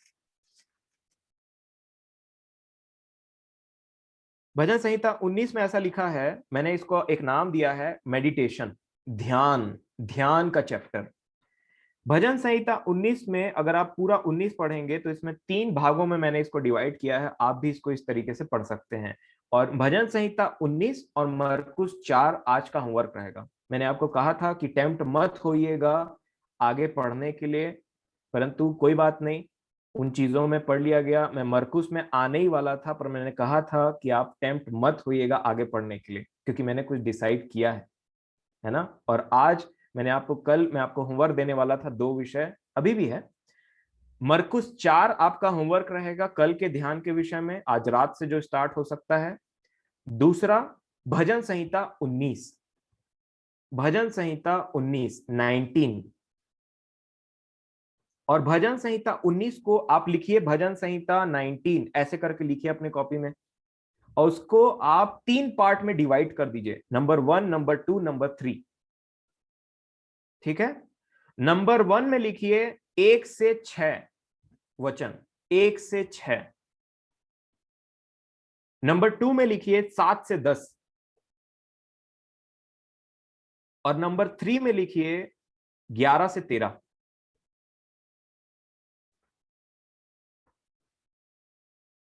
और उसके बाद में आप 13 14 तक लिख सकते हैं क्योंकि वो लास्ट वचन है। इस प्रकार से आपका भजन संहिता 19 डिवाइड हो जाएगा। ठीक है।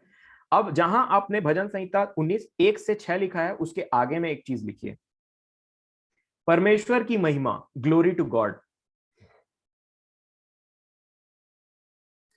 उसके बाद में 7 से 10 जहां पे आपने लिखा है वहां पे लिखिए लॉ ऑफ द लॉर्ड, परमेश्वर की व्यवस्था, परमेश्वर की व्यवस्था, कॉमा, आज्ञा और डर। परमेश्वर की व्यवस्था, law of the Lord, comma, commandment and fear. परमेश्वर की व्यवस्था, कॉमा, आज्ञा और भय, परमेश्वर का भय। ठीक है। तीसरी जो आपको बात पढ़नी है, वो तीसरा जो आपका जो डिवीजन है 11 से 14 का, जो आपने लिखा है 11 से 13 या 14 का, उसमें आपको लिखिए मेरा, मेरे छुपे हुए पाप, मेरी गलतियां और मेरे छुपे हुए पाप, मेरी गलतियां और मेरे छुपे हुए पाप, my faults and hidden sins, my faults and hidden sins, मेरी गलतियां और छुपे हुए पाप। अब सुनिए, लिख लिया आपने। अब भजन संहिता 19 को कल के दिन, आज रात से कल के दिन तक पूरा मनन करिए। मैं आपसे रिक्वेस्ट करूंगा, आप जो भी वचन को पढ़ते हैं, चाहे वो नीति वचन हो, चाहे कुछ भी हो, उसको स्टॉप कर दीजिए एक दिन के लिए। चाहे आप राजा की पुस्तक पढ़ते हैं, चाहे आप यहोशू पढ़ते हैं, चाहे आप इतिहास, चाहे कुछ भी पढ़ते हैं, मैं आपसे रिक्वेस्ट करूंगा कि आप उसको एक दिन के लिए स्टॉप कर दीजिए। ठीक है। आपके लिए और मेरे लिए भजन संहिता इतना इंपॉर्टेंट है, इतना इंपॉर्टेंट है ध्यान करने के लिए। अगर इसको आपने ध्यान किया, आपको समझ में आ जाएगा कि आपकी स्थिति क्या है। और हमेशा आपको भजन संहिता 19 ऐसे ही पढ़ना है। क्या है बताऊं, 1 से 6 तक है। ये देखिए भजन संहिता 19 पूरा ध्यान के ऊपर में, सिर्फ आपको ध्यान करना है। और ध्यान के 3 विषय हैं यहाँ पे। पहला, परमेश्वर की महिमा को आपको ध्यान करना है इसको पढ़ने के टाइम में। परमेश्वर की जो महिमा है ना, आप उसको, आपने लिखा है ना ग्लोरी टू गॉड, परमेश्वर की महिमा को आपको ध्यान करना है। उसके बाद दूसरा पार्ट क्या है पता है, परमेश्वर की व्यवस्था, आज्ञा और भय, इसको आपको ध्यान करना है कि क्या कहता है परमेश्वर का वचन। और तीसरा पार्ट है जो 11 से 14 तक, उसमें आपको अपने ऊपर ध्यान करना है। मैंने आपको बताया था एक नेगेटिव ध्यान होता है, गलत तरीके का ध्यान, है ना, कि आप हमेशा, कई बार हम क्या होते हैं, अपने उन लोगों के ऊपर ध्यान भी करते हैं जो हमारे साथ में जिन्होंने बुरा किया, है ना, जो हमने बुराई फेस की, जो हमको बुरा लगा, बुरी बातें, उस पे ध्यान हो जाता है, तो फिर थॉट निकलते हैं। अब आपको अपने ऊपर ध्यान करना है कि कौन से ढिठाई के पाप आपसे छूट नहीं रहे, कौन से गुप्त पाप हैं जो वो होए जा रहे हैं परंतु छूट नहीं रहे हैं। और आप भजन संहिता 19 पढ़िए, अपने बिछौने में चले जाइए और चुपचाप से लेट करके अपने पापों के विषय में ध्यान करते रहिए कि कौन से वो पाप हैं, कौन से वो जो गुप्त पाप हैं जो हम करते हैं परंतु हमारा छुटकारा उनसे नहीं हुआ है। जैसे हमको मोबाइल के बारे में पता चला, प्रभु से प्रार्थना करिए, प्रभु आप मेरे मुझ पर प्रगट तो करिए एक बार कि मेरे कौन से वो पाप हैं जो आपको पसंद नहीं है। जब वो आप पर प्रकट करे तो सुनिए ध्यान से, अपने आप को नीचा करिए और देखिए कि आप कौन से पाप हैं, कौन सा अहंकार, घमंड, ये झूठ, ये दुनिया भर के आप अपने आप में आप जानिए, क्योंकि आपका मेडिटेशन का विषय आपका है। जब आपको पता चल जाएगा कि आपने क्या क्या पाप हैं जो आप करते जा रहे हैं, करते जा रहे हैं, तब आपको समझ में आएगा कि आपको इनसे छुटकारा पाने की आवश्यकता है। जैसे आपको पता चला कि मुझे मोबाइल से छुटकारा पाने की आवश्यकता है। इसको बोलते हैं अपने ऊपर ध्यान करना, और ध्यान करने के बाद परमेश्वर पिता के पास में जाना। कौन सी वो आदतें हैं, माता पिता का अनादर करना, झूठ बोलना, गाली बकना, चोरी करना, व्यभिचार करना, गलत गलत बात सोचना, क्रोध करना, कौन सी वो बात है जो आपको पीछे लेकर के बैठी हुई है, उस पे ध्यान करिए। और जब आपको परमेश्वर पिता बताएं, उसको ग्रहण करिए, है ना। ये आपके ध्यान का विषय होना चाहिए मेरे प्रियो। ये है भजन संहिता 19 का टॉपिक। अगर आप मुझे थोड़ा सा समय देंगे तो मैं कुछ और विषय को बोलना चाहूंगा। मैं नहीं चाहता कि ये आपके लिए थोड़ा सा प्रॉब्लमैटिक हो जाए, क्योंकि समय हो चुका है, परंतु कुछ विषय बाकी हैं ध्यान के विषय में जिसको समझना जरूरी है।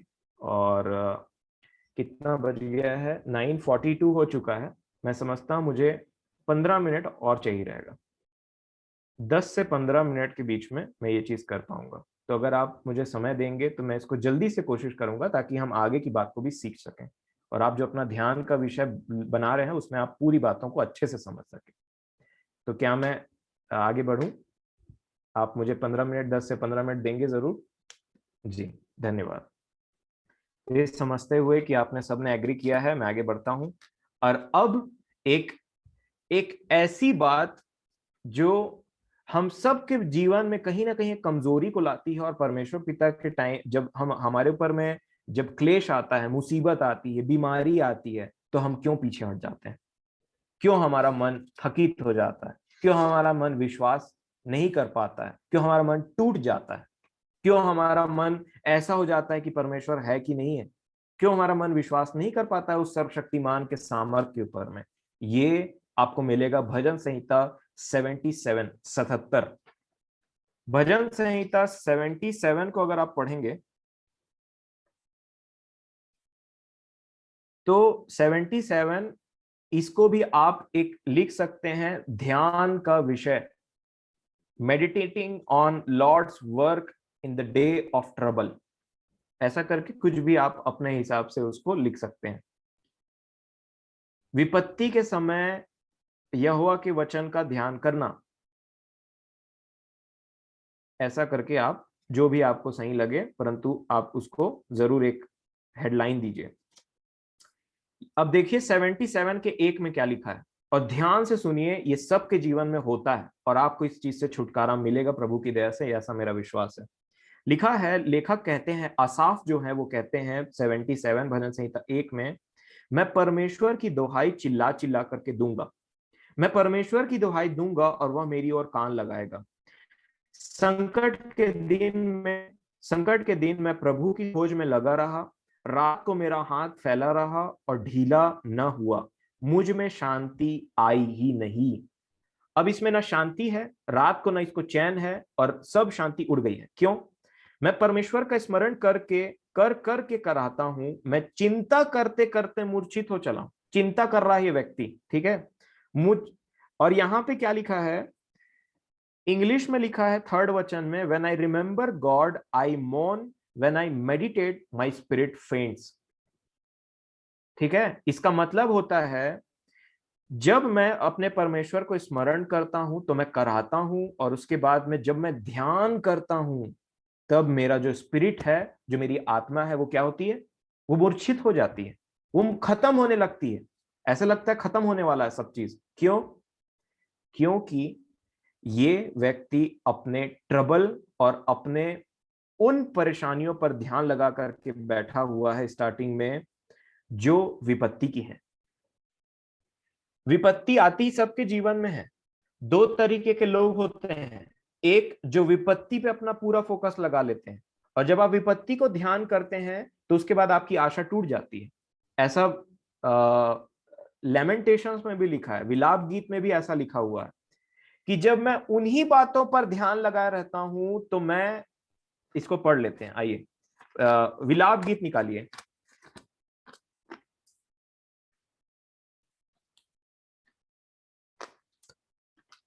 विलाप गीत 3 में है, मैं समझता हूँ। हमने इसको पहले भी डिस्कस किया है। विलाप गीत की पुस्तक 3 अध्याय और 20 वचन, 19 वचन से पढ़ लेंगे। चलिए, आप पहले भी पढ़ सकते हैं इसको। विलाप गीत 3 और 19 निकाल लीजिए जल्दी से, और इसको लिख भी लीजिए। 3 और 19, लेमेंटेशन, विलाप गीत। लिखा है, मेरा दुख और मारा मेरा फिरना, मेरा नाक नाक दौने और विष का पीना स्मरण कर, मैं उन्हीं पर सोचता रहता हूं, इससे मेरा प्राण ढला जाता है, परंतु मैं यह स्मरण करता हूं, इसलिए मुझे आशा है, हम मिट नहीं गए, यहोवा हम मिट नहीं गए, यह यहोवा की महाकरुणा का फल है, क्योंकि उसकी दया अमर है। आप देखेंगे एक व्यक्ति है जो विलाप गीत को लिख रहा है, 19 वचन पे उसका दिमाग अपने प्रॉब्लम्स पर फोकस्ड है, किस तरीके से उसका प्रॉब्लम है, उसकी समस्याएं हैं, उसके ऊपर विपत्ति आ रही। वो 19 वचन में क्या बोल रहा है, मेरा दुख और मारा मारा फिरना, मेरा नाक दौने और विष का पीना स्मरण कर, मैं उन्हीं पर सोचता रहता हूं। ये है इसकी प्रॉब्लम।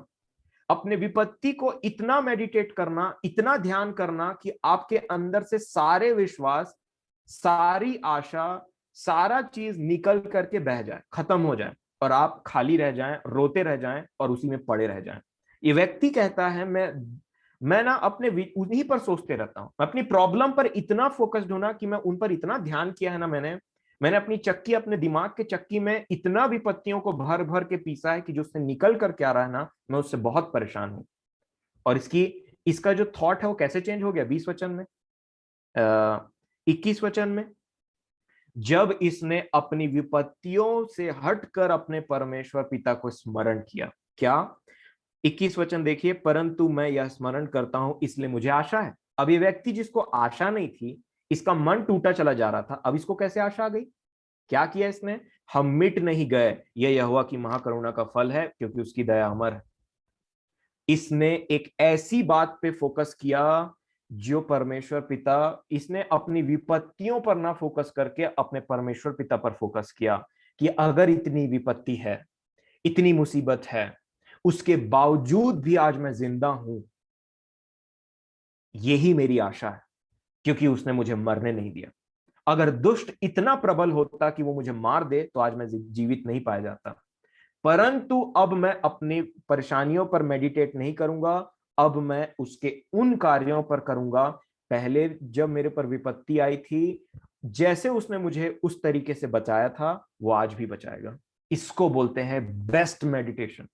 और यही नहीं करने के बाद में ना, जब एक व्यक्ति का बैलेंस बिगड़ जाता है, वो अपने विपत्तियों पर इतना फोकस करता है, इतना बीमारी पर फोकस करता है, और बोल उठता है, अब मैं गया, अब मैं मर जाऊंगा, अब मैं नहीं बचूंगा। क्यों? क्योंकि ये एक ऐसी चीज है, उसने अपने परमेश्वर के किए हुए कार्यों पर ध्यान नहीं लगाया। किस चीजों पर ध्यान लगाया? अपने प्रेजेंट सिचुएशन पर। और इसी के लिए यीशु मसीह ने कई बार उनको डांट लगाया था अपने चेलों को। कहां गया तुम्हारा विश्वास?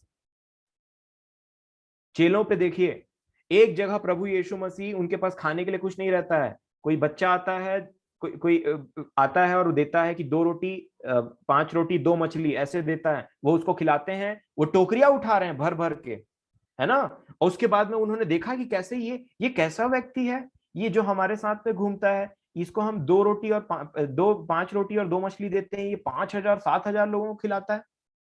ये हो गया।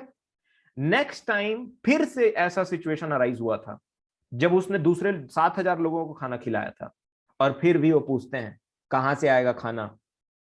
पिछले बार जो किया था उसको क्यों नहीं स्मरण किया? क्यों नहीं बोला, प्रभु पिछले बार तो खिलाया था आपने, इस बार भी खिला दीजिए ना। पिछली उन चीजों पर फोकस करिए, जब आपके जीवन में कुछ भी अच्छा, जब खराबी आ रही है, ट्रबल आ रहा है, आप उन चीजों पर फोकस करिए। पहले बीमार पड़े थे ना आप, मर गए क्या? बचे हैं ना? क्यों बचाया गया आपको? किसने बचाया? प्रभु ने बचाया ना। अभी क्यों नहीं बचाएगा? क्यों बीमारी पर फोकस करते हो? क्यों अपने गरीबी पर फोकस करते हो? क्यों अपने डिसेबिलिटीज पर फोकस करते हो?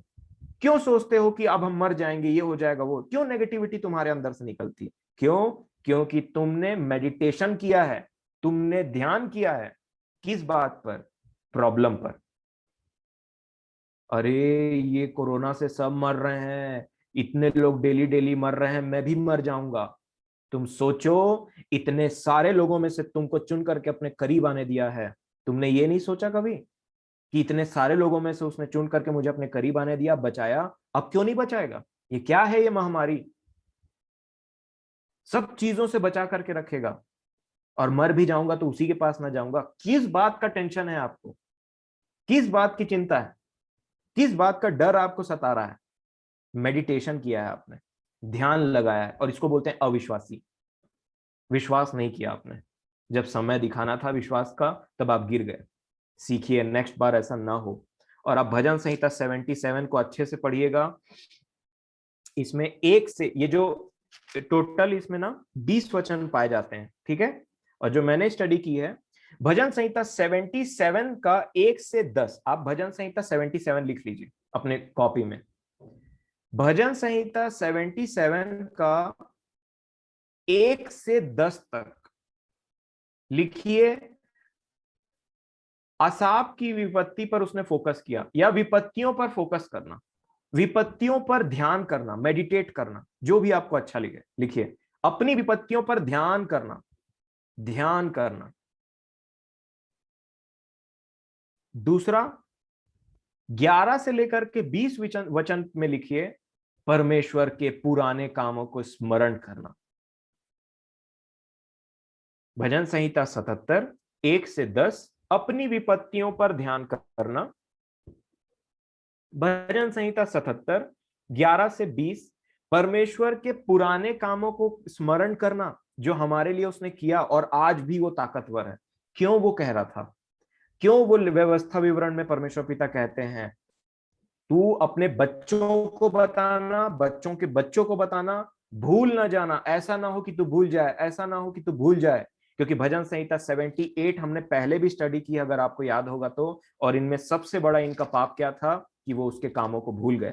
78 का 11 आप पढ़ सकते हैं भजन संहिता। उन्होंने उसके बड़े कामों और जो आश्चर्य कर्म उसने उनके सामने किए थे उनको भुला दिया। इसी को मना किया था परमेश्वर पिता ने कि भूल नहीं जाना, भूल नहीं जाना। और ये मेडिटेशन का असर है। अब डिसाइड करिए कि आप अगली बार आपके जीवन में विपत्ति आएगी तो भजन संहिता 77 याद रखिएगा। और इसमें याद रखिएगा कि कैसे अगर आप अपनी विपत्तियों पे फोकस करते चले जाएंगे, अब नेगेटिविटी से भर जाएंगे। अगर आप उतना टाइम परमेश्वर के पुराने कामों को स्मरण करेंगे कि पहले छुड़ाया, पहले बचाया, पहले मरने नहीं दिया, पहले एक्सीडेंट से बचाया, पहले बीमारियों से बचाया, आज भी बचाएगा, आप के अंदर में आशा रहेगी। और यही विश्वास योग्य दास की बात है। निर्णय आपके पास में, या तो उस विपत्ति पर फोकस कर लीजिए और या तो फिर परमेश्वर के कार्यों पर फोकस कर लीजिए। और ये है फोकस करने का एक दूसरा भाग। नेक्स्ट है भजन संहिता 145।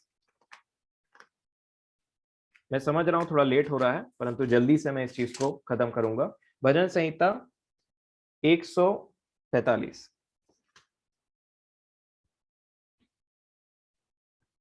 जहां पे आपने लिखा है भजन संहिता 77 के दूसरे पार्ट में 11 से लेकर के 20 तक कि परमेश्वर के कार्यों पर मेडिटेट करना है ना। इसमें आप अपने रेफरेंस के लिए एक और वचन जोड़ लीजिए 143 का 5 और 6। राजा दाऊद भी यही सलाह दे रहे हैं, यही कर रहे हैं। 143 143 भजन संहिता और उसका 5 और 6 सेम बात है। 4 5 6 लिख लीजिए, 4 से 6 है ना। मैं पढ़ देता हूं जल्दी से, देखिए यहां पे सेम कॉन्सेप्ट है। मेरी आत्मा भीतर से व्याकुल हो रही है, मेरा मन विकल है। देखिए मन विकल है ना। अब इसके बाद में 5वां वचन, मुझे प्राचीन काल के दिन स्मरण आते हैं। ये व्यक्ति क्या बोलता है, प्राचीन काल के दिन स्मरण आते हैं, जो तूने पहले किया वो आज भी कर सकता है। मैं तेरे सब अद्भुत कामों पर ध्यान करता हूं। जब इसके ऊपर विपत्ति आती है वो ध्यान कर रहा है पुराने कामों पे, नई विपत्ति पे पुराने परमेश्वर के कार्यों पर ध्यान करना। इसीलिए तो किया है वो काम आपके जीवन में उन्होंने, ताकि वो कामों को आप स्मरण करें। ये मेडिटेशन करिए रात में सोते टाइम, क्या किया है ना। और याद रखिए सब एक साथ मत करिएगा, फंस जाएंगे। भजन संहिता 19 आपका टॉपिक है आज के डेट में, भजन संहिता 19। अब 145 में और उसके 5वें वचन पे ये विषय ऐसा है, लिख लीजिए 145 भजन संहिता और उसका 5 वचन, या 145 पूरा अध्याय, स्पेशली 5 वचन आप उसको अपने रेफरेंस के लिए रख सकते हैं। ये कैसा विषय है पता है, जब आपकी जिंदगी में सब चीज अच्छा चल रहा हो। मैं फिर से कहता हूं, जब आपकी जिंदगी में सब चीज अच्छा चल रहा हो, परिवार में शांति, कोई बीमारी नहीं, कोई परेशानी नहीं, ये टाइम में आपको परमेश्वर पर ध्यान इसलिए करना है ताकि आप सीख सकें कि कैसे उसने आपको बचाया है। सब चीजों को ध्यान करते रहिए और उसको धन्यवाद निकलेगा आपके मुंह से। जब आपके जीवन में शांति है तो धन्यवाद दीजिए और ध्यान दीजिए कि कैसे शांति लाई है उन्होंने और कैसे मेरे जीवन को अच्छा रखा है। ये समय है उनको धन्यवाद देने का। और इसलिए आपको मेडिटेट करना है कि आप अब एक गाना गाते हैं ना, गिन गिन के स्तुति करूं, ये आपके जीवन में एकदम रियल बन जाना चाहिए। गिन गिन के स्तुति करिए, है ना। और नेक्स्ट और अंतिम बात पाई जाती है भजन संहिता 119। भजन संहिता 119 मैं आपको बताना चाहता हूं, इतनी बार मेडिटेशन वर्ड आया है, मेडिटेट मेडिटेट वर्ड आया है ना, मैं आपको मतलब बहुत बार आया है इसमें। और इसमें लिखिए भजन संहिता 119 नेक्स्ट पार्ट। उन वचनों को मैं आपको बता देता हूं, आप उसको पढ़िएगा, ठीक है। भजन संहिता 119 और उसमें ऐसा आप लिखिए 15, 16, 15 वचन, 15 और 16 एक साथ में आप उसको थोड़ा सा पढ़िएगा कि कैसे उस व्यक्ति की आंख जो है एकदम फिक्स हो चुकी है मेडिटेट करते करते, है ना, ताकि वो। और इसका रीजन क्या होता है, यहीं पे एक बात है जिसको मैं आपको समझाऊंगा। आप पहले लिख लीजिए भजन संहिता 119, 15, 16, 23, 23, 27,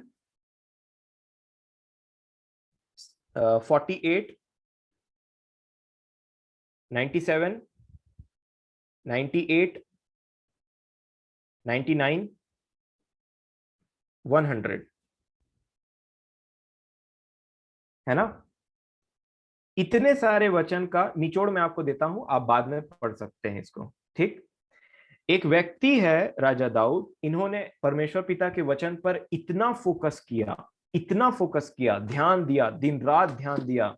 और ध्यान देने का जो आउटकम होना चाहिए, जो रिजल्ट होना चाहिए, मैं बोलना चाहूंगा वो यहां पे लिखा हुआ है। और इसका रिजल्ट है, सबसे पहली बात, इस व्यक्ति को परमेश्वर पिता के वचनों से प्रेम हो गया, ठीक है।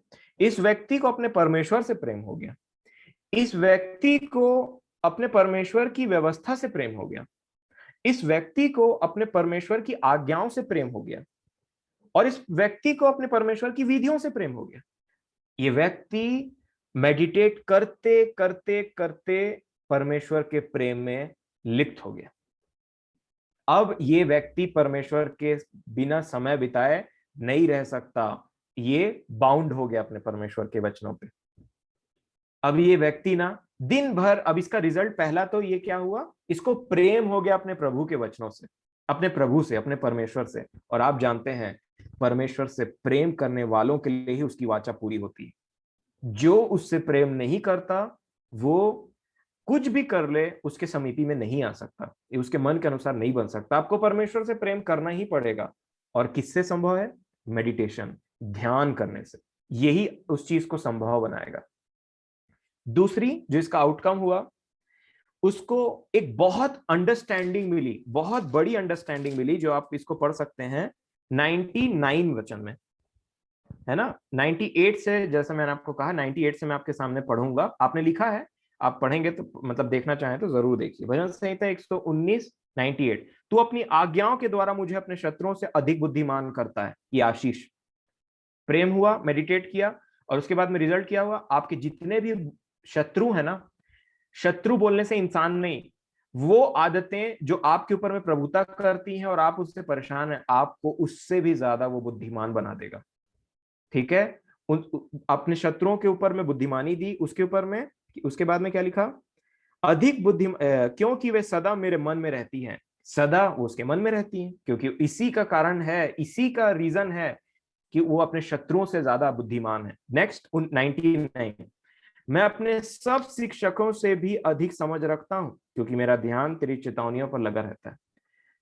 ये व्यक्ति कहते हैं कि जितने मुझे सिखाने वाले थे ना, इन सब से मेरी बुद्धि एक स्टेप आगे बढ़ गई। 100वें वचन में कहते हैं, 100 में, मैं पुरनियों से भी समझदार हूं क्योंकि मैं तेरे उपदेशों को पकड़े हुए हूं। जो पूर्णीय हैं उनसे भी ज्यादा इसकी बुद्धि आगे बढ़ गई। और यहां पे ये एक आशीष है। और दूसरी आशीष कि उनको अपने विरोधियों के ऊपर में जय मिला, ताकत मिली, है ना। और ये सब पॉसिबल हुआ जब उन्होंने मेडिटेट किया। अब एक बात मैं आपको बताना चाहता हूं, लास्ट, ठीक है, एकदम लास्ट और इंपॉर्टेंट। लिखा है 15 और 16 वचन निकालिए। 119 का 15 और 16। 119 15 16 में ऐसा लिखा है, मैं तेरे उपदेशों पर ध्यान करूंगा और तेरी मार्गों की ओर दृष्टि रखूंगा। मैं तेरी विधियों से सुख पाऊंगा और तेरे वचन को न भूलूंगा। मेडिटेशन करने का सबसे बड़ा आशीष वचन को न भूलना। और आप जो बीज बोने वाले का दृष्टांत पढ़ रहे हैं, उसमें क्या लिखा है? बोया जाता है, फल नहीं लाता, दिमाग अलग हो जाता है, भटक जाता है, भूल जाते हैं उन वचनों को जो कहा गया है ना। और यहां पे मेडिटेशन करने का फायदा, आप उसके वचनों को कभी नहीं भूलेंगे। और ये है एक पॉजिटिव मेडिटेशन करने का फायदा। मेरे पास में ये चीज है, अब जो मैंने प्रिपेयर किया है, अब शायद मैं समझता हूँ आपको अच्छे तरीके से ये समझ में आ जाएगी, है ना। तो जब हमारा ये सेशन खत्म हो जाएगा, मैं आपको ये ग्रुप में भेज दूंगा ताकि आप अपने रेफरेंस के लिए इसको देख सकें, है ना। मैं नहीं चाहता कि मैं पहले भेजूं और आपके लिए ऐसा हो जाए कि ये क्या लिखा है, वो क्या लिखा है करके थोड़ा सा हो जाता है। परंतु अब आप उन सारी बातों को समझ लेंगे और आपके लिए एक नोट्स मैंने तैयार करके रख लिया है और मैं आपको इसको जरूर ग्रुप में भेज दूंगा, ठीक है। नेक्स्ट, जो अब ये मेडिटेशन का पावर, आपने इतना सारी चीजों को देखा कि क्यों हमारे लिए लाभदायक है। आपको अकेले रहना है, कई बार इसहाक के समान अकेले प्रार्थना करनी है। उन सारी बातों को जो आज आपने सीखा है, अब उसको मनन करने का वक्त आ गया है, ताकि ये बातें आपके दिमाग से हट ना जाए। दूसरा मनन करने का विषय, भजन संहिता 19, 3 पार्ट में जो डिवाइडेड है। और लास्ट और इंपॉर्टेंट, मरकुस 4 अध्याय। मरकुस 4 अध्याय अगर आप निकालेंगे तो मरकुस 4 और 1 से लेकर के आप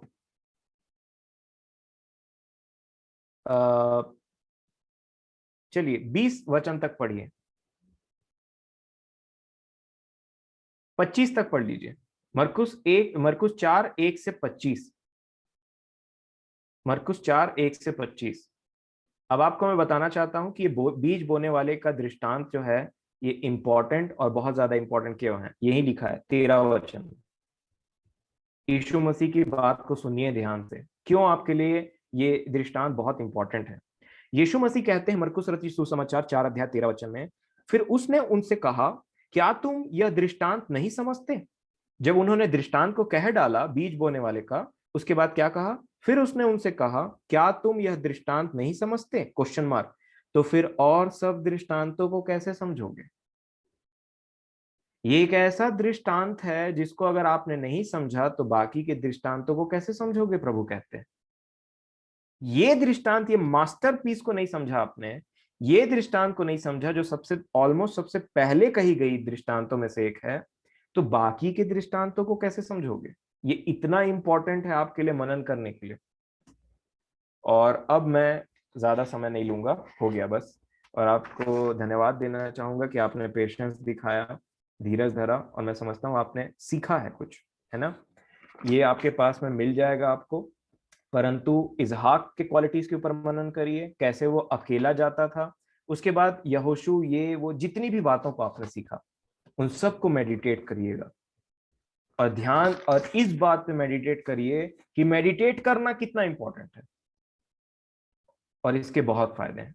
प्रभु आप सबों को आशीष दें और बुद्धि दें।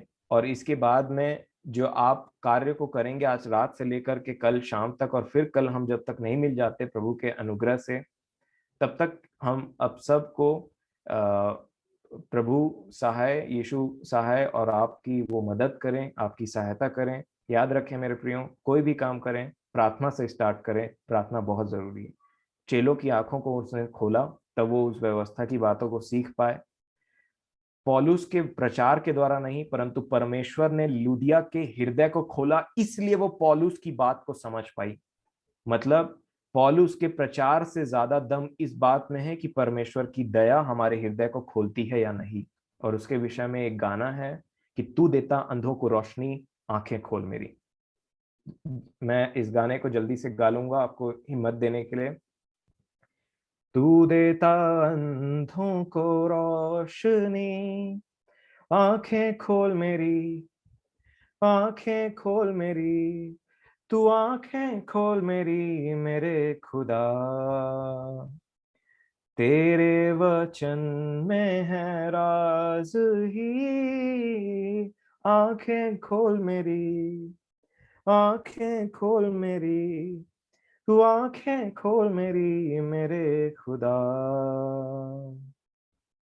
तू देता अंधों को रोशनी, आंखें खोल मेरी, आंखें खोल मेरी, आंखें खोल मेरी मेरे खुदा। हर पल तुझको निहारूं, सदा तू रहे सामने, हो हर पल तुझको निहारूं, तू आंखें खोल मेरी मेरे खुदा, तू आंखें खोल मेरी मेरे खुदा, तू आंखें खोल मेरी मेरे खुदा, तू आंखें खोल मेरी मेरे खुदा। प्रभु हम सब की आंखों को खोलें ताकि हम उसकी व्यवस्था की अद्भुत बातों को देख सकें, और आप सबों को बहुत बहुत हिम्मत और बुद्धि मिले प्रभु की तरफ से। सबों को जय मसीह की।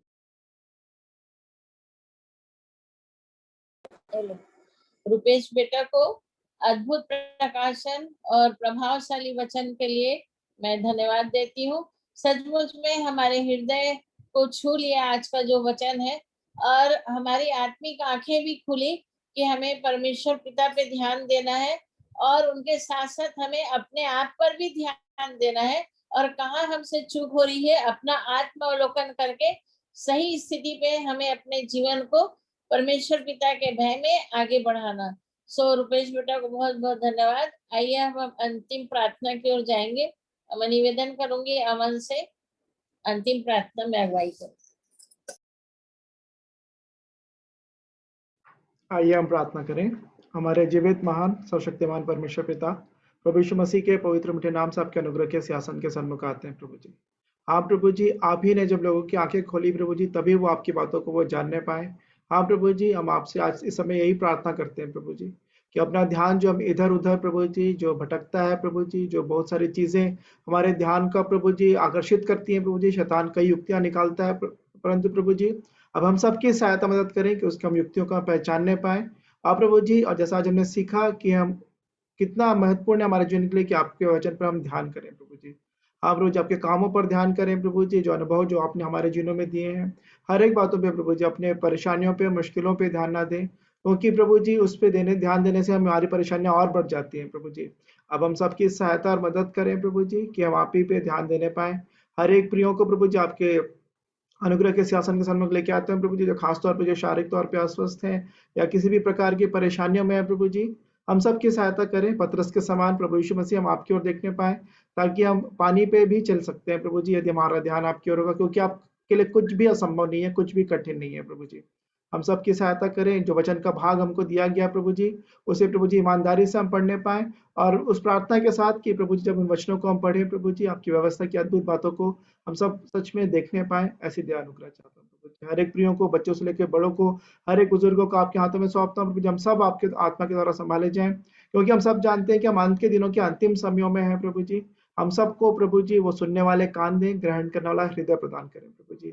हर एक को बातें जो आपकी इच्छा के विरोध में हमारे जीवनों में पाई जाती हैं प्रभु यीशु मसीह, आप दया करें, अनुग्रह करें प्रभु जी। पवित्र आत्मा हमारी सहायता करें कि उन पर हम जय पाने पाए प्रभु जी, क्योंकि जय पाने वालों के लिए ही मुकुट रखा गया है।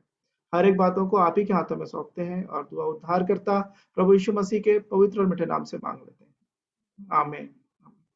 आइए हम प्रभु की प्रार्थना एक साथ कर लेंगे। हे हमारे पिता, आप जो स्वर्ग में हैं, आपका नाम पवित्र माना जाए, आपका राज्य आए, आपकी इच्छा जैसे स्वर्ग में पूरी होती है वैसी इस पृथ्वी पर भी पूरी हो।